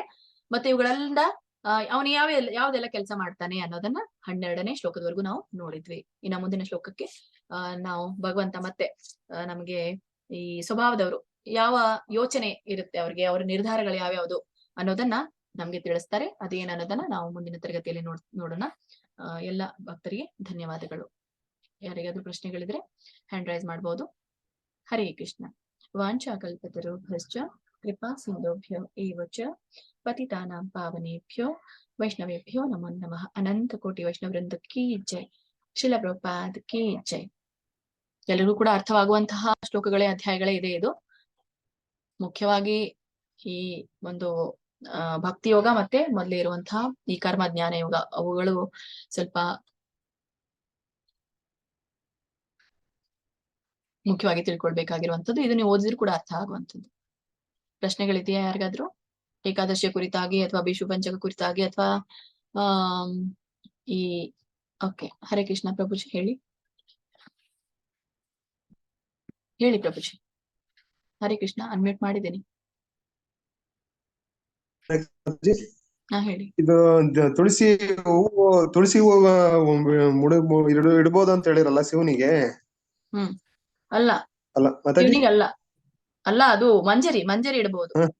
ಮಂಜರಿ ಹೂವು ಅಂತ ಹೇಳಿ ತುಳಸಿ ಹೂವ ಬಿಡುತ್ತೆ ಅದೇ ತಲ್ವಾ? ಹೌದೌದು, ಮುಂದೆ ಇರುತ್ತಲ್ಲ ಅದಕ್ಕೆ ಮಂಜರಿ ಅಂತಾರೆ. ತುಳಸಿ ಮಂಜರಿ ಅದನ್ನು ಶಿವನಿಗೆ ಇಡ್ಬೋದಾ? ಹೌದು, ಅದು ಇಷ್ಟ ಶಿವನಿಗೆ. ಪತ್ರಿ ಇಷ್ಟ. ನೆಕ್ಸ್ಟ್ ತುಳಸಿ ವಿಷ್ಣುವಿನಿಗೆ ತುಂಬಾ ಪ್ರಿಯ. ತುಳಸಿನ ಪಾದಗಳಲ್ಲಿ ತುಳಸಿ ಎಲೆಯನ್ನ ಇಡ್ತಾರೆ, ಆದ್ರೆ ತುಳಸಿ ಮಂಜರಿಯನ್ನ ಶಿವನಿಗೆ ಇಡ್ತಾರೆ. ಅದು ಇಷ್ಟ ತುಳಸಿ ಮಂಜರಿ ಶಿವನಿಗೆ. ಇದು ಬೆಲ್ಲಪತ್ರೆ ಅಂದ್ರೆ ಇದು ಹಣ್ಣಿರುತ್ತಲ್ಲ, ಬೇಲ್ಪತ್ರೆ ಅಂದ್ರೆ ಬಿಲ್ವಪತ್ರೆ ಅಂತೀವಿ ನಾವು ಅದನ್ನ ಕನ್ನಡದಲ್ಲಿ. ಅಲ್ಲಿ ಬಿಲ್ಪತ್ರೆ ಅಂತ ಬಂದಿದೆ. ಅದು ವಿಷ್ಣುವಿಗೆ ಅದು ಕೂಡ ಇಷ್ಟ. ಹೌದು. ಶಿವ ಅತ್ಯುತ್ತಮವಾದ ಶಿವನಿಗೆ ಅಷ್ಟೇ ಅಂತ ಅಂದ್ಕೊಂಡು. ಶಿವ ಜೀವಿ ಅಲ್ಲ.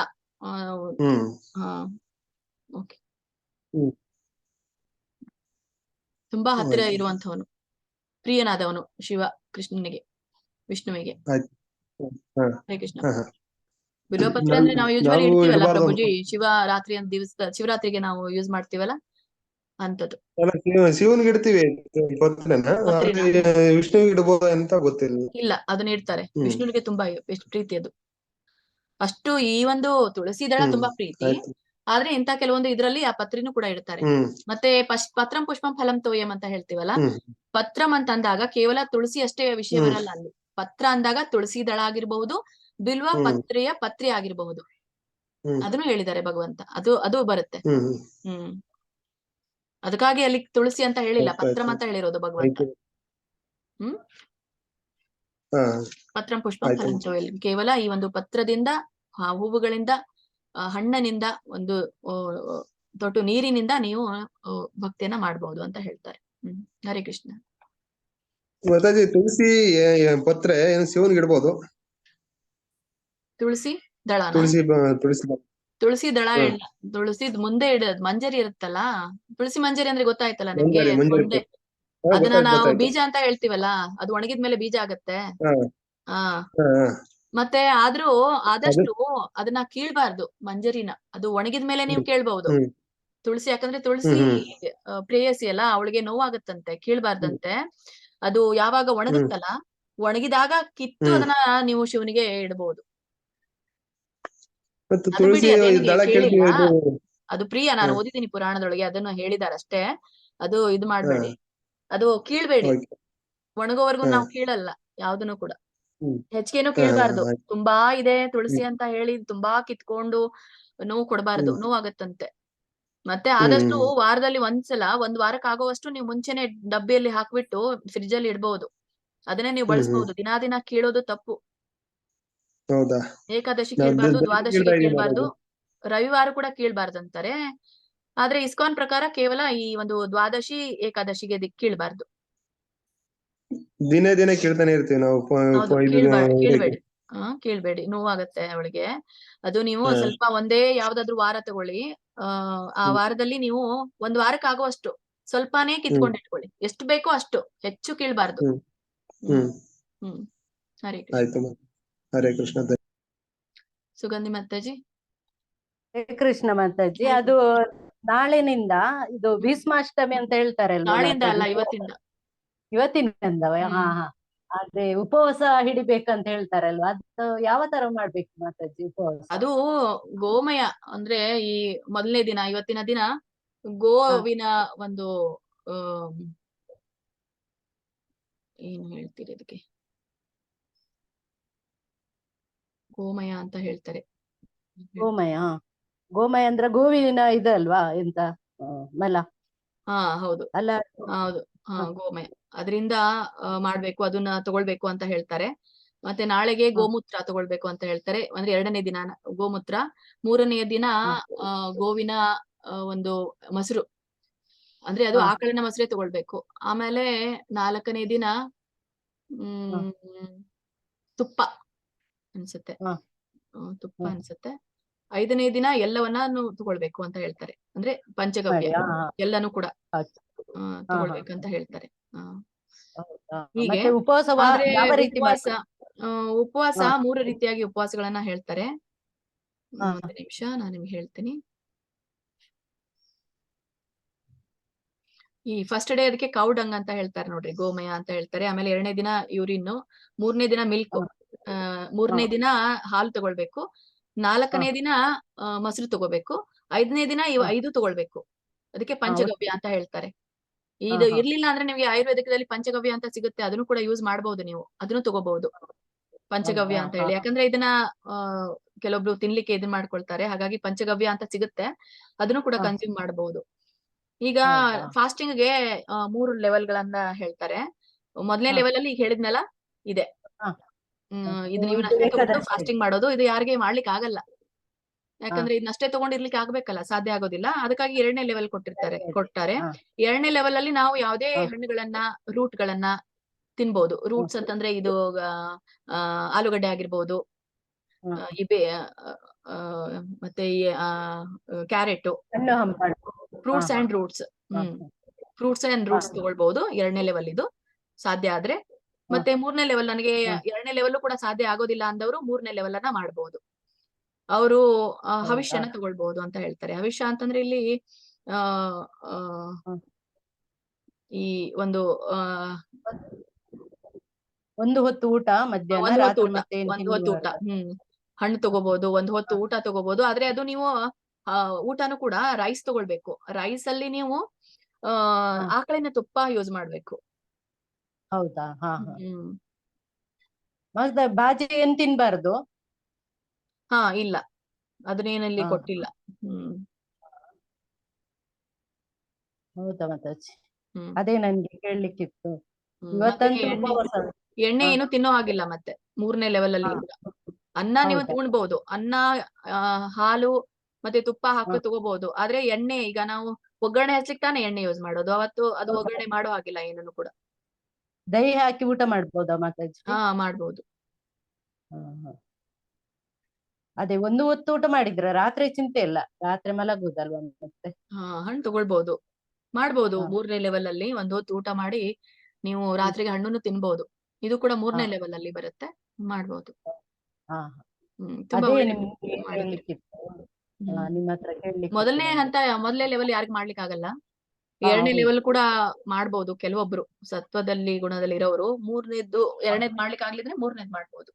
ಹರೇ ಕೃಷ್ಣ. ಮೂರನೇ. ಧನ್ಯವಾದಗಳು ಮಾತಾಜಿ. ಮತ್ತೇನ್ ಪ್ರಶ್ನೆ? ಧನ್ಯವಾದ ಮಾತಾಜಿ. ಹ್ಮ್. ಹರೇ ಕೃಷ್ಣ ಮಾತಾಜಿ, ಧನ್ಯವಾದಗಳು. ಹರೇ ಕೃಷ್ಣ. ರೇಖಾ ಮಾತಾಜಿ ಅನ್ಮ್ಯೂಟ್ ಮಾಡ್ಕೊಳ್ಳಿ. ಹರೇ ಕೃಷ್ಣ ಮಾತಾಜಿ. ಹ್ಮ್. ಮಾತಾಜಿ, ಇದು ಸುಮಂಗಲ ಮಾತಾಜಿ ಒಂದು ಚೈತನ್ಯ ಚರಿತಾಮೃತ ಕನ್ನಡದ ಲಿಂಕ್ ಕಳಿಸಿದ್ದಾರೆ. ಅದೆಂತ ಜಾಯ್ನ್ ಆಗ್ಬೇಕಾ? ಯಾಕಂದ್ರೆ ಆಲ್ರೆಡಿ ನಾನು ಹಾಗೆ ಒಂದ್ರಲ್ಲಿ ಕೇಳೋಣ ಇದ್ದೇನಲ್ಲ. ಮಾತಾಜಿ. ಅನ್ಮ್ಯೂಟ್ ಮಾಡ್ಕೊಳ್ಳಿ ಮಾತಾಜಿ, ಸುಮಂಗಲ ಮಾತಾಜಿ. ಮಾತಾಜಿ ಏನೋ ಕೇಳ್ತಾ ಇದಾರೆ ನೋಡಿ ಮಾತಾಜಿ. ಅದು ಚೈತನ್ಯ ಚರಿತಾಮೃತ ಅದು ಸಚ್ಚಿದಾನಂದ ಪ್ರಭುಜಿ ಹೇಳ್ತಾರಲ್ಲ, ನಿನ್ನೆ ಅಂತ ಇದ್ರಲ್ಲ ನನ್ ಕ್ಲಾಸಿಗೆ ಅದು ಕ್ಲಾಸ್ ಆಗ್ತಾ ಇಲ್ಲ ಅಂತ ಹೇಳೊಬ್ರು ಮಾತಾಜಿ. ಅದಕ್ಕ ಅದು ಲಿಂಕ್ ಹಾಕಿದೀನಿ ಅವರಿಗೆ, ಅಂದ್ರೆ ಜಾಯ್ನ್ ಆಗ್ಬೇಕಿತ್ತಂದ್ರೆ ಆಗ್ಬೋದು. ಬೇರೆ ಯಾರಿಲ್ಲ ಆ ಗ್ರೂಪ್ ಅವರಿಗೆ? ಯಾರಿಲ್ಲ ಅವ್ರಿಗೆ ನೀವು ಜಾಯ್ನ್ ಆದ್ರೂ ಆಲ್ರೆಡಿ ನೀವು ಅದ್ರಲ್ಲಿ ಇರ್ತೀರಲ್ಲ, ಅದೇನ್ ಮತ್ತೆ ರೀಜಾಯ್ನ್ ಅಲ್ಲೇ ಆಗುತ್ತೆ. ಅಂದ್ರೆ ಅದಕ್ಕೆ ಹೋಗ್ತೀರಾ ನೀವು ಜಾಯ್ನ್ ಆದ್ರೂ? ಇಲ್ಲ ಇಲ್ಲ, ಯಾಕಂದ್ರೆ ಈಗ ಪ್ರಭುಜಿ ಚೈತನ್ಯ ಚರಿತಾಮೃತ ಇನ್ನು ನೆಕ್ಸ್ಟ್ ವೀಕ್ ಇಂದ ತಕೊಳ್ಳುದಿಲ್ಲ. ಅವರಿಗೆ ಎಂತ ತುಳು ಇದು ಹೇಳಿದ್ದಾರೆ ಪ್ರವಚನ. ಹಾಗಾಗಿ ಅವ್ರು ತಕೊಳ್ಳುದಿಲ್ಲ. ಅದಕ್ಕೆ ನಾನು ಹೊಸತೆ ಅಂತದ ಇನ್ನೊಂದು ಗ್ರೂಪ್ ಏನಾದ್ರೆ ಇದು ಮಾಡಿದ್ದಾರೆ ಅಂತ. ಯಾಕಂದ್ರೆ ಅವ್ರಿಗೆ ಖಾಲಿ ಭಾಗವತ ಬೆಳಿಗ್ಗೆ ತಗೊಳ್ತಾರಂತ ಹೇಳಿದ್ರು. ತಗೊಳ್ತಾರೆ, ಯಾರಾದ್ರೂ ತಗೊಳ್ತಾರೆ ಮಾತಾಜಿ. ಪ್ರಭುಜಿ ತಗೊಳ್ಳಿಲ್ಲ ಅದಕ್ಕೆ ನಾನು ಅನ್ಸಿದ್ದು ಇನ್ನೊಂದು ಹೊಸತ್ ಗ್ರೂಪ್ ಅಂತ ಶುರು ಮಾಡಿದ್ರ ಅಂತ. ಇಲ್ಲ ಹೊಸದಿಲ್ಲ, ಅದೇ ಗ್ರೂಪ್ ಸೇಮ್ ಅಲ್ಲ? ಬೇರೆಯವ್ರು ತಗೊಳ್ತಾರ. ತಗೊಳ್ತಾರೆ ಮಾತಾಜಿ. ಅದೇ ಹಾಗಾದ್ರೆ ಜಾಯ್ನ್ ಆಗೋದು ಬೇಡ ಅಲ್ಲ? ನಾನು ಇದ್ದೇನೆ ಆಲ್ರೆಡಿ ಗ್ರೂಪ್ ಅಲ್ಲಿ ಮಾತಾಜಿ. ಅದೇ ಇದ್ರೆ ಮತ್ತೇನ್ ಜಾಯ್ನ್ ಆಗೋದ್ ಬೇಡ ಮಾತಾಜಿ. ಆಯ್ತು ಮಾತಾಜಿ, ಧನ್ಯವಾದಗಳು. ಯಾರಿಲ್ಲ ಅವ್ರಿಗೆ